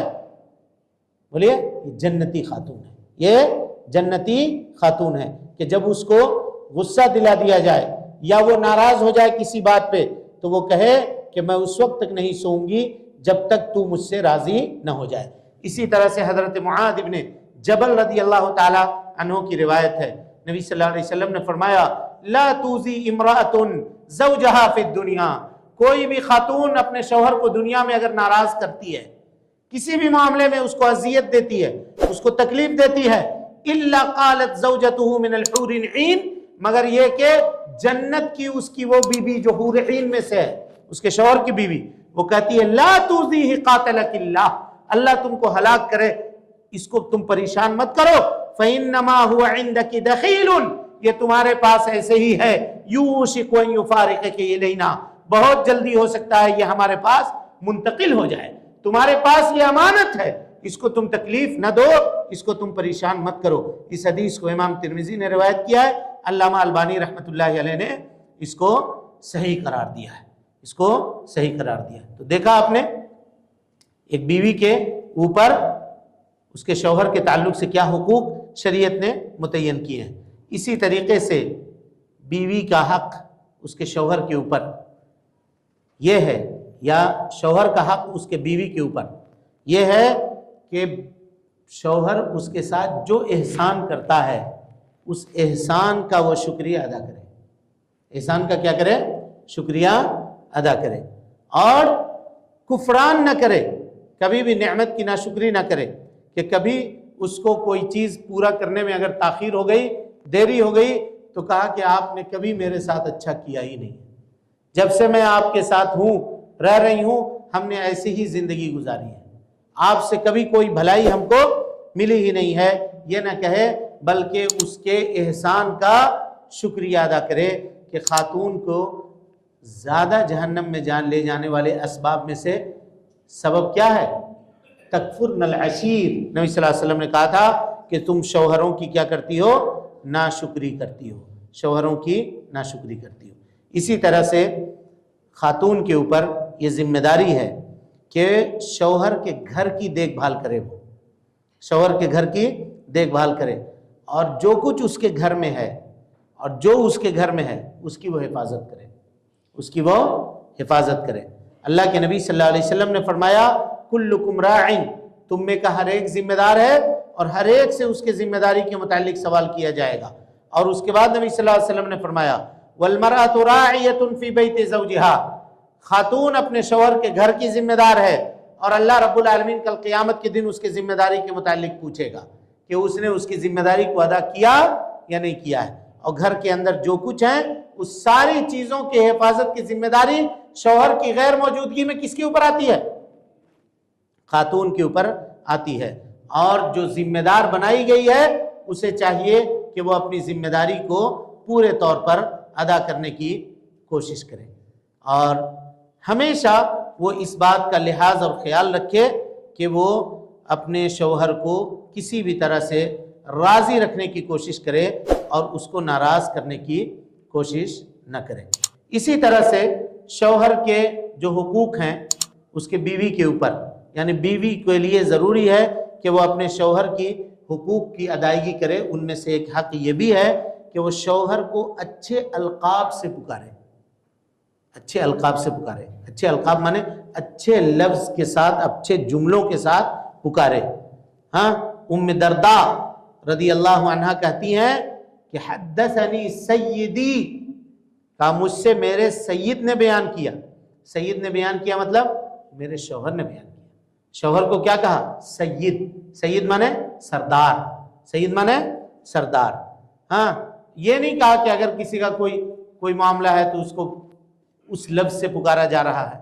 ہاں، کوئی یعنی کسی کے اندر کوئی عیب ہے مثال کے طور پر، تو اس عیب کا نام لے کر کے شوہر بیوی شوہر کو مخاطب کر رہی ہے، تو ایسا وہ نہ کرے، ایسا وہ نہ کرے۔ اسی طریقے سے سعید ابن مسیب کہتے ہیں کہ ما کننا، سعید ابن مسیب کی بیوی کہتی ہیں ما کننا نتکلم ازواجنا، ہم لوگ جب اپنے شوہروں سے بات کرتے تھے نا، الا کما تکلمون امراءکم، تم لوگ بڑے منسٹر کے سامنے کھڑے ہو کر کے جیسے بات کرتے ہو نا، ویسی بات کرتے تھے ہم لوگ، اسی طرح سے بات کرتے تھے، یعنی احترام کرتے تھے، ان کا لحاظ کرتے تھے، ان کو اچھے جملوں کے ساتھ یاد کیا کرتے تھے۔ اب اس کا اب اگر مان لیجیے کہ لنگڑا ہے تو کہا کہ اے لنگڑا، اے لولہا، اے کانا، اے بہرا، اے کالا، یہ کہہ کر کے نہیں پکارنا چاہیے، نہیں بلانا چاہیے شوہر کو، بلکہ شوہر کو کہنا چاہیے اے میرے آقا، اے میرے سردار۔ ہاں، یہ کہہ کر کے اگر وہ پکارے بلائے تو اس میں کوئی حرج کی بات نہیں ہے۔ اسی طرح سے خاتون کے اوپر ذمہ داری واجب ہوتی ہے اس کے شوہر کے متعلق، وہ یہ کہ اس شوہر کی خدمت کرے۔ کیا کرے؟ شوہر کی خدمت کرے۔ اس مسئلے پہ ذرا سی تفصیل دیکھیے کہ آج کل کے اس زمانے میں خواتین کہتی ہیں عام طور پر کہ شوہر کی خدمت کی ذمہ داری ہمارے پاس نہیں ہے، خدمت کی ذمہ داری ہمارے پاس نہیں ہے۔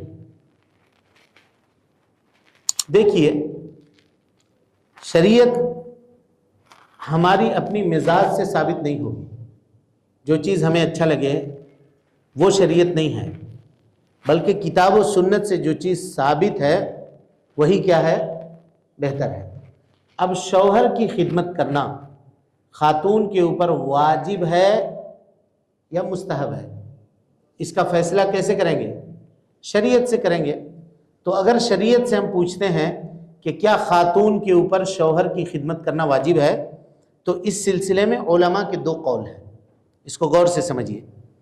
مالکیہ اور شافعیہ اور حنابلہ، یہ تینوں کہتے ہیں کہ بیوی کے اوپر واجب نہیں ہے کہ وہ اپنے شوہر کی خدمت کرے، واجب نہیں ہے، ٹھیک ہے؟ یعنی کچن میں کام کرنا، اس کے کپڑے دھونا، اس کے گھر کی صفائی کرنا، یہ اس کے اوپر واجب نہیں ہے۔ اگر وہ کر دیتی ہے تو اس کے اوپر احسان کرتی ہے۔ یہ کون کہہ رہے ہیں؟ ایک قول ہے، قول بتلا رہا ہوں ابھی میں، صحیح بات نہیں بتلا رہا ہوں۔ صحیح بات کیا ہے وہ ابھی آپ کے سامنے آئے گی۔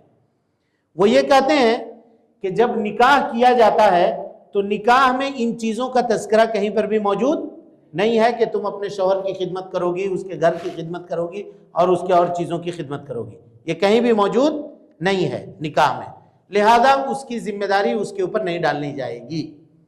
اور حنفیہ اور مالکیہ کہتے ہیں کہ بیوی کے اوپر واجب ہے کہ وہ اپنے شوہر کی خدمت کرے، اس کے گھر کی خدمت کرے۔ اور آج کل کچھ بردرز پیدا ہوئے، غور سے سنیے گا، جنہوں نے دین کا علم حاصل نہیں کیا، مرضی سے اپنے ادھر ادھر انگلش کی ایک دو کتابیں پڑھ کر کے، کوئی حیدرآباد کی خاتون ہے اور اس نے یوٹیوب کے اوپر بنا کر کے اس کو ڈال دیا۔ اب اس سے خواتین نے نافرمانی کرنی شروع کر دی، کہا کہ ہم آپ کی خدمت تو کریں گے لیکن آپ کے ابا کی خدمت نہیں کریں گے، آپ کی امی کی خدمت نہیں کریں گے، یعنی ساس کی خدمت نہیں کریں گے، سسر کی خدمت نہیں کریں گے۔ کس شریعت میں لکھا ہوا ہے کہ ساس کی خدمت نہیں کرنی ہے اور سسر کی خدمت نہیں کرنی ہے؟ بتائیے، شوہر کی خدمت کرنی ہے نہیں کرنی ہے؟ واجب ہے خاتون کے اوپر کہ وہ اپنے شوہر کی خدمت کرے۔ اور اگر شوہر یہ آرڈر دیتے ہیں کہ میری ماں کی تم کو خدمت کرنی پڑے گی، میرے والد کی تم کو خدمت کرنی پڑے گی، تو کرنا پڑے گا، کرنا پڑے گا۔ وہ ذمہ داری کس کی ہوگی بتائیے؟ کس کی ذمہ داری ہوگی؟ آخر ایک آدمی اپنے بال بچے کو کیوں پالتا پوستا ہے جی؟ کیوں بڑا کرتا ہے؟ اب بتائیے کہ اگر آپ یہ کہہ رہے ہیں کہ ہم اپنے ساس سسر کی خدمت نہیں کریں گے تو کل چل کر کے آپ بھی تو ساس بنیں گے۔ اگر آپ کا بچہ آپ کی خدمت کرنے سے انکار کر دے تب پھر کیسا لگے گا؟ اس وقت آپ کہاں جائیے گا؟ کہاں روئیے گا؟ اور یہ وہ معاملہ ہے جس میں ادھار نہیں چلتا، نقد چلتا ہے۔ اگر آپ نے اپنے ساس سسر کے ساتھ وہ معاملہ کیا ہے تو آپ کی موت اس وقت نہیں آئے گی جب تک آپ کا بیٹا یا آپ کی بہو آپ کے ساتھ وہ سلوک نہ کر لے۔ یہ وہ معاملہ ہے۔ لہذا اس معاملے میں خواتین کو اللہ رب العالمین سے ڈرنے کی ضرورت ہے۔ نبی صلی اللہ علیہ وسلم کے زمانے میں شوہروں کے خدمت کا رواج تھا، اور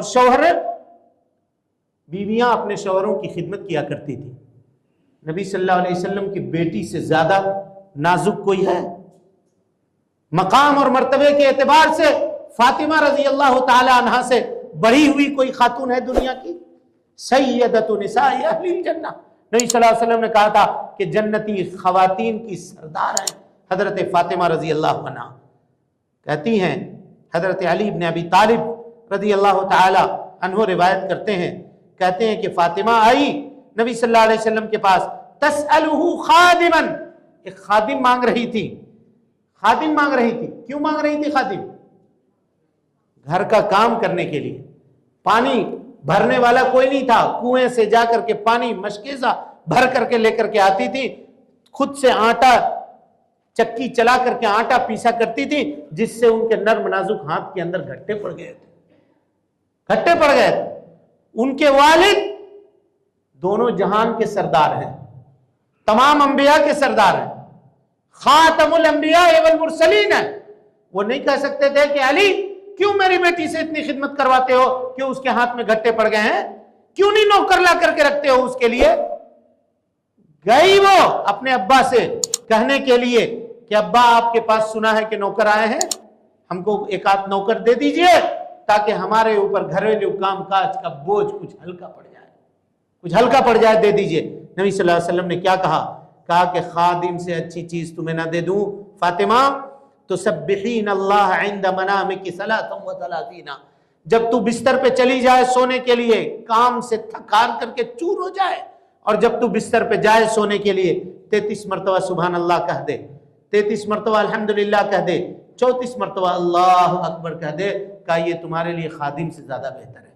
نبی صلی اللہ علیہ وسلم چاہتے تو کہتے نہیں کیوں ہماری بیٹی کو اتنا کٹاتے ہو، اتنی خدمت کراتے ہو؟ آج کوئی بات ہو تو خاتون فون کر کہے گی کہ ہم کو فرصت ہی نہیں ملتا، ماں سے بات کی ہے 1.5 گھنٹہ 2 گھنٹہ بات ہوئی ہے، اس کے بعد کہے گی نہیں اب رکھیے جلدی، ہم کو کچن میں بہت کام ہے، فرصت نہیں ہے۔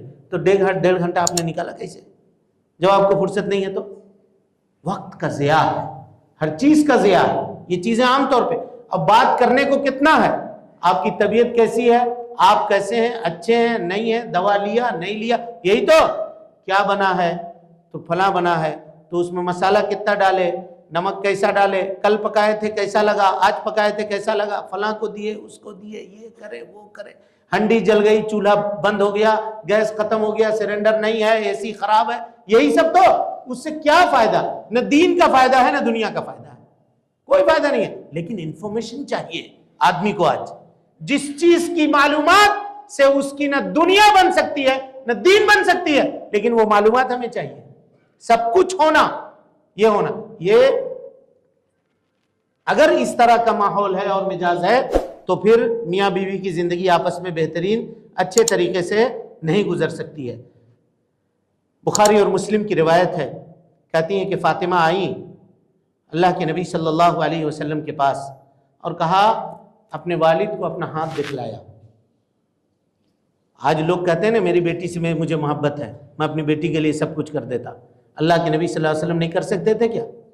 ہاتھ دکھلایا، کہا کہ یہ دیکھیے نا، چکی چلا کر کے آٹا جو پیستے ہیں، جو اور جواری جو پیستے ہیں، وہ ہاتھ کے اندر گھٹے پڑ گئے۔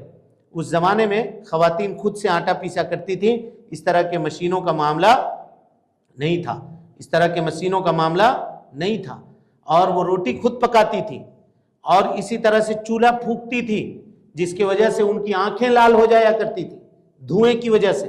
اور چند دنوں پہلے یہ ہم لوگوں کے محلے میں، ہم لوگوں کے یہاں بھی یہ چیز رواج تھی، خواتین لکڑی جلایا کرتی تھی، تینوں ٹائم لکڑی جلاتی تھی.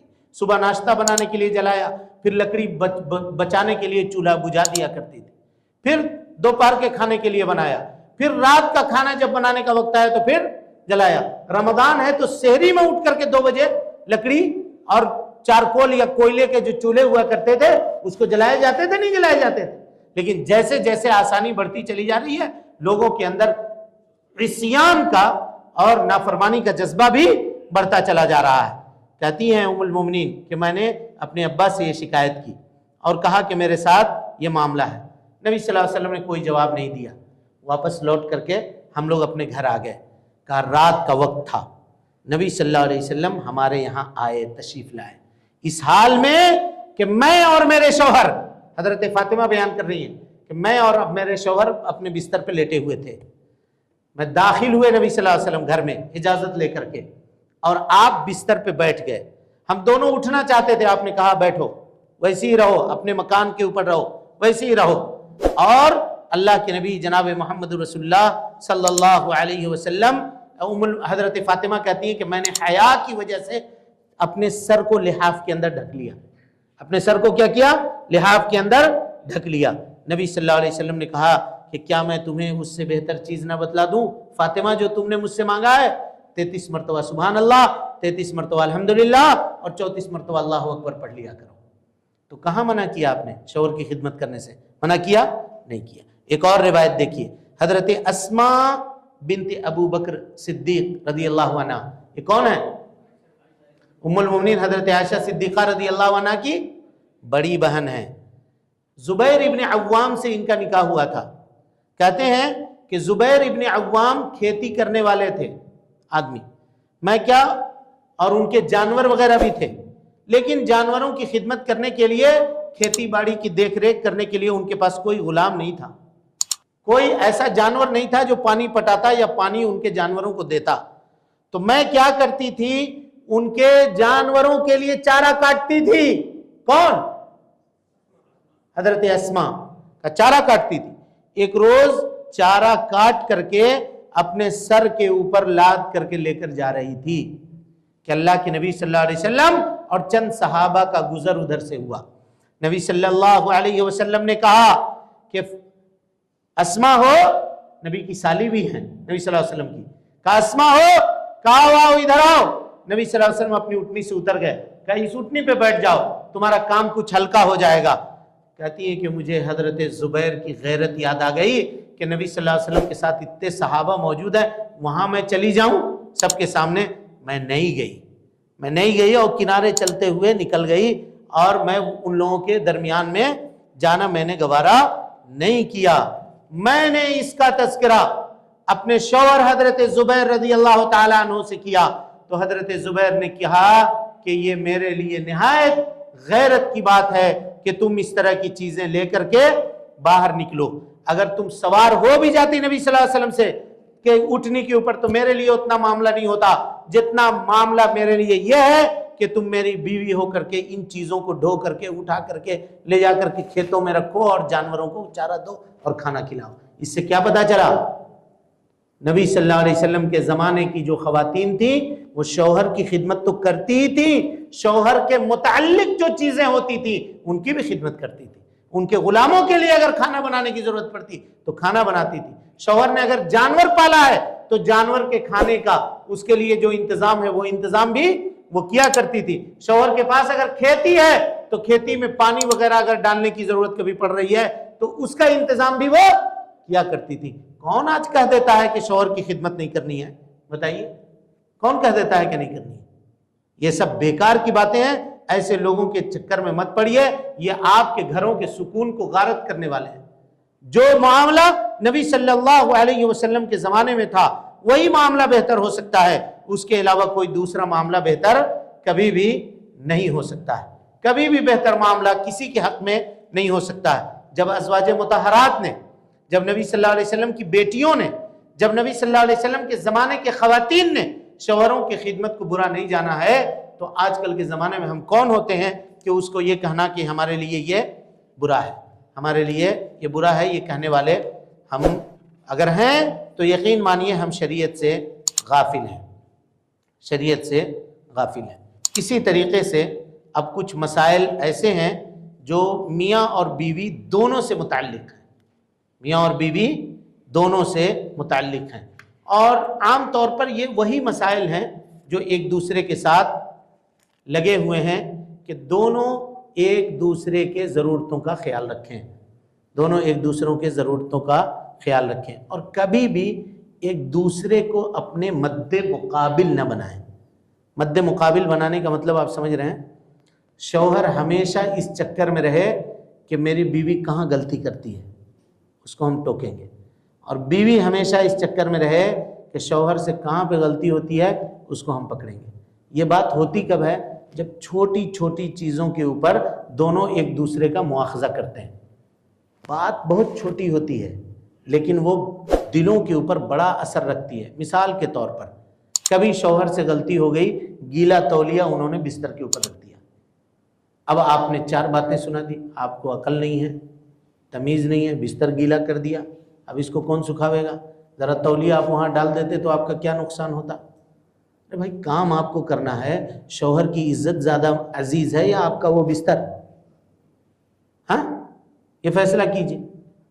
اور اسی طریقے سے ایک معاملہ تو یہ ہوا، اسی طریقے سے دوسرا معاملہ یہ ہے کہ کبھی کچن کے کام میں، کبھی گھریلو کام میں شوہر بیوی سے کوئی کوتاہی ہو گئی تو اب شوہر کو نہیں چاہیے کہ وہ آسمان کو اپنے سر پر اٹھا لے کہ تم کرتی کیا ہو صبح سے لے کر کے شام تک۔ وہ جو کچھ خدمات انجام دے سکتی ہے وہ اسی کا خاصہ ہے کہ وہ انجام دیتی ہے، ضرورتوں کو پوری کرتی ہے، ورنہ اگر وہ ضرورتوں کو پوری نہ کرے، چھوڑ دے، تو گھر ایک دن میں کباڑا بن کر کے رہ جائے گا۔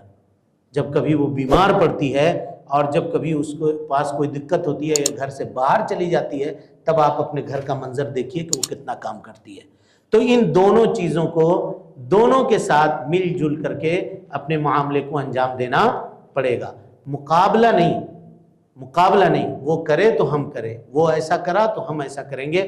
یہ اگر ہوگی زندگی کے اندر تو پھر ازدواجی زندگی کی رونق ختم ہو جائے گی، آدمی کے زندگی سے سکون ختم ہو جائے گا، آدمی کی زندگی کا سکون ختم ہو جائے گا۔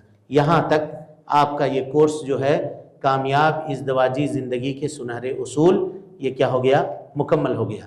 اب اس کے بعد انشاءاللہ آپ لوگوں کی اگر خواہش رہی تو پھر دوسرا کورس فقہ اللباس والزینہ، کہ زینت، زیب و زینت اور لباس، یعنی خاتون کتنا لباس پہنے گی، مرد کتنا لباس پہنے گا، یا زیب و زینت اختیار کرنے میں، میک اپ کرانے میں اور دوسری چیزوں میں کہاں تک شریعت نے جائز رکھا ہے معاملہ، اس کے تعلق سے ہم نیکسٹ دورہ آپ کے سامنے رکھیں گے۔ لیکن اس سے قبل اس دورے کا ایگزام دینا پڑے گا آپ لوگوں کو، جو ضروری نہیں ہے، جو دینا چاہیں، کیونکہ ہمیں پتہ چلا کہ ایگزام کا نام سن کر کے بہت سی خاتون پیچھے رہ گئی کہ ابھی جب امتحان ہوگا تو ہم اس میں نہیں آئیں گے۔ جو دینا چاہیں وہ دیں، آسان سوالات ہوں گے، کوئی مشکل سوالات نہیں ہوں گے، آسان سوالات ہوں گے، اور گوگل فارم کے اوپر سوالات ہوں گے، آپ اس کو ٹک کر سکتے ہیں، کلک کر سکتے ہیں، جواب دے سکتے ہیں گھر بیٹھے بیٹھے، اور پھر آئندہ جو کورس ہوگا جس طرح سے ہوگا اس کا اعلان آپ تک پہنچ جائے گا۔ یہ چند سوالات ہیں جس کا جواب دینا مناسب ہے۔ پہلا سوال یہ ہے کہ نکاح اور ولیمہ میں ویڈیوگرافی ہو تو کیا وہاں پر کھانا کھا سکتے ہیں؟ اگر ویڈیوگرافی نکاح شادی بیاہ کے گھر والے اگر کر رہے ہیں تو وہاں پہ کھانا کھانا مناسب نہیں ہے، مناسب نہیں ہے، کیونکہ آپ چہرہ کھول کر کے کھانا کھائیے گا، اور ایسی صورت میں کیا ہوگا، ویڈیو میں وہ چیز جائے گی اور کہاں تک جائے گی اس کا کوئی اندازہ نہیں ہے۔ ایک خاتون جو اپنے گھر میں باپردہ ہوتی ہے، اس کو کسی نے نہیں دیکھا ہوتا ہے، شادی بیاہ کے محفلوں میں جاتی ہے، اس کے بہت سارے لوگ دیکھتے ہیں، تو یہ مناسب نہیں ہے، قطعاً مناسب نہیں ہے۔ اور اس سلسلے میں ہم نے سعودی عرب کے اندر دیکھا، بڑا زبردست نظام ہے وہاں کا۔ وہ نظام کیا ہے کہ کارڈ میں، شادی کے کارڈ میں، رقعہ میں وہ لوگ لکھ دیتے ہیں کہ کوئی بھی خاتون کا ڈپارٹمنٹ الگ ہوتا ہے، کوئی بھی خاتون اپنے ساتھ کیمرے کی موبائل لے کر کے نہیں آئے گی، اور گیٹ کے اوپر 2 خواتین ہوتی ہیں، وہ پرس کو چیک کرتی ہیں، اگر کسی کا موبائل ہے تو کہتی ہیں آپ یہاں پہ جمع کر دیجئے، حفاظت سے رہے گی، جب آپ نکل کر کے جانے لگیے گا موبائل ہم آپ کے حوالے کر دیں گے۔ کوئی ویڈیوگرافی نہیں ہوتی ہے. اب وہ جا رہی ہے, ہر گھر کی خاتون آئی ہوئی ہے وہاں, کھانا کھا رہی ہے, کوئی کس حال میں ہے, کوئی کس حال میں ہے, سب کا فوٹو کھینچ کر کے. لوگوں کے اندر دینداری نہیں ہے. اب وہ فوٹو کھینچ رہی ہے, وہ جا کر کے اپنے شوہر کو دکھا رہی ہے, یہ فلاں کی بیوی, یہ فلاں کی بیوی, یہ فلاں کی بیوی. اعوذ باللہ من الشیطان الرجیم. کتنے خواتین نے یہ کر کے خود اپنے گھر کو تباہ کیا ہے, خود اپنے پاؤں کے اوپر کلہاڑی ماری ہے کہ اس طرح کا معاملہ ہوا اور اس کے شوہر نے اس کو طلاق دیا اور پھر دوسرے سے اس نے نکاح کیا. بہت سارے معاملات ایسے. یہ شیطانی حربیں ہیں جس سے بچنا چاہیے. اور ویڈیوگرافی وغیرہ یہ تو قطعاً نہیں کرانا چاہیے, یہ سب کے سب حرام کام ہے. اور اگر کہیں پر ہو رہا ہو تو وہاں سے چلے آنا چاہیے, اس محفل میں شرکت نہیں کرنی چاہیے. نکاح کی رات دلہا دلہن دونوں 2 رکعت نماز پڑھنے بولے. اگر دلہن میک اپ میں ہو تو نماز کے لیے زبردستی نہ کرو بولے تھے. تو سوال یہ ہے کہ میک اپ ضروری ہے یا نماز؟ سوال یہ ہے کہ میک اپ ضروری ہے یا نماز. اس نماز کی حیثیت دیکھی جائے گی. یہ نماز اس وقت ضروری نہیں ہے, واجب نہیں ہے. سمجھ رہے ہیں؟ نماز واجب نہیں ہے. ابھی ہم نے بتلایا نا کہ اگر نفل نماز ہو تو شوہر کی اجازت ضروری ہے. مثال دیا نا آپ کو کہ آپ ظہر کی نماز پڑھے, 4 رکعت پڑھ لیے, ابھی آپ کو سنت پڑھنی ہے, لیکن شوہر آئے کہیں سے اور کہا کہ کھانا نکالو, تو آپ کو یہ کہنے کا حق نہیں ہے کہ ٹھہرو, ابھی ہم 4 رکعت, ابھی ہمارا سنت باقی ہم پڑھ لیں. نہیں, سنت چھوڑ کے پہلے کھانا دیجیے, اس کے بعد آپ سنت پڑھیے گا. اسی طرح سے اگر نفل روزہ رکھنا ہے, شوہر گھر میں موجود ہیں, بغیر ان کی اجازت کے نفل روزہ رکھنا عورت کے اوپر کیا ہے؟ حرام ہے. تو اس نماز کی حیثیت جو ہے وہ نفل ہے. لیکن اگر میک اپ کی وجہ سے فرض نماز چھوٹ رہی ہے تو یہ جائز نہیں ہے, یہ جائز نہیں ہے. وہاں پہ میک اپ ضروری نہیں ہے. یہاں نفل نماز کے مقابلے میں شوہر کو خوش کرنا یہ زیادہ ضروری ہے, یہ زیادہ ضروری ہے. بس اس کو سمجھنے کی ضرورت ہے. تیسرا سوال یہ ہے کہ دلہن کے والد خوشی سے پلنگ, الماری وغیرہ دے رہے ہیں تو کیا وہ بھی لینا حرام ہے؟ اگر وہ اپنی خوشی سے کچھ دے رہے ہیں, اپنی حیثیت کے مطابق وہ دے رہے ہیں, اور بغیر آپ کا ڈیمانڈ, آپ نے کچھ مانگا نہیں ہے, بلکہ آپ بڑھ چڑھ کر کے ان کو منع کیجئے کہ کچھ دینے کی ضرورت نہیں ہے, لیکن اگر پھر بھی زبردستی وہ دے رہے ہیں تو ہدیہ کے باب میں یہ چیز آئے گی اور اس کو قبول کر سکتے ہیں, اس میں کوئی حرج کی بات نہیں ہے. معاملہ یہاں ہوتا ہے کہ ہمیں یہ چاہیے, ہمیں یہ چاہیے, ہمیں یہ چاہیے, ہمیں یہ چاہیے. اگر یہ نہ ہو اور وہ خوشی سے اگر اپنے داماد کو چاہ رہے ہیں کہ ہم ایک جوڑا کپڑا آپ کو دیں گے, تو کہیے اپنی پسند سے آپ خرید کے لے آئیے, پہنا دیجیے, ہے نا. تو یہ کرنے میں کوئی حرج کی بات نہیں ہے انشاءاللہ. کہا دولہے والے کسی دور دراز شہر سے سفر کر کے آتے ہیں تو ویسی حالت میں جو ناشتہ کا انتظام کرتے ہیں وہ بھی نہیں کھانا ہے؟ نہیں, ناشتہ کھانا ہے, ناشتہ اور کھانا کھانا ہے. یہ بتائیے کوئی آدمی بارات لے کر کے آئے یا نکاح کرنے کے لیے آئے, بارات کا لفظ سمجھ کر کے وہ جو بارات پورا ہوتا ہے وہ مت سوچیے. لڑکا ہے, اس کے والد ہیں, اس کے گھر کے 4-5 لوگ ہیں, وہ آئے نکاح کرنے کے لیے. اب اس کے گھر کی اگر 1 کپ چائے بھی آپ نہیں پیجیے گا تو آپ اس کی عزت کر رہے ہیں یا اس کو بے عزت کر رہے ہیں؟ بولے بے عزت کر رہے ہیں. ہلکا پھلکا جو ناشتہ اس نے اپنی وسعت, اپنی طاقت کے مطابق رکھا ہے, اگر اس کو آپ نوش کر لیتے ہیں, 1 آدھ مٹھائی اس کے گھر میں کھا لیتے ہیں, اس میں کوئی حرج کی بات نہیں ہے. حرج کہاں ہے؟ حرج یہ ہے کہ عصر بعد کے ناشتے میں 5 طرح کی مٹھائی ہونی چاہیے, اس برانڈ کی مٹھائی ہونی چاہیے. ہاں, پھر مغرب کے بعد جو جوس آئے گا وہ ایسا ہونا چاہیے, اس برانڈ کا ہونا چاہیے. پھر رات کا کھانے میں بکرا کے علاوہ مرغی نہیں چلے گی, ہاں یہ نہیں چلے گی, وہ یہ ہونا چاہیے, وہ باورچی بنانا چاہیے, وہاں کا یہ بنانا چاہیے. یہ سب جو آپ نخرے کر رہے ہیں نا, یہ نخرے اپنے پیسے پر کیجئے, سسر کے پیسے پر نہیں کیجئے.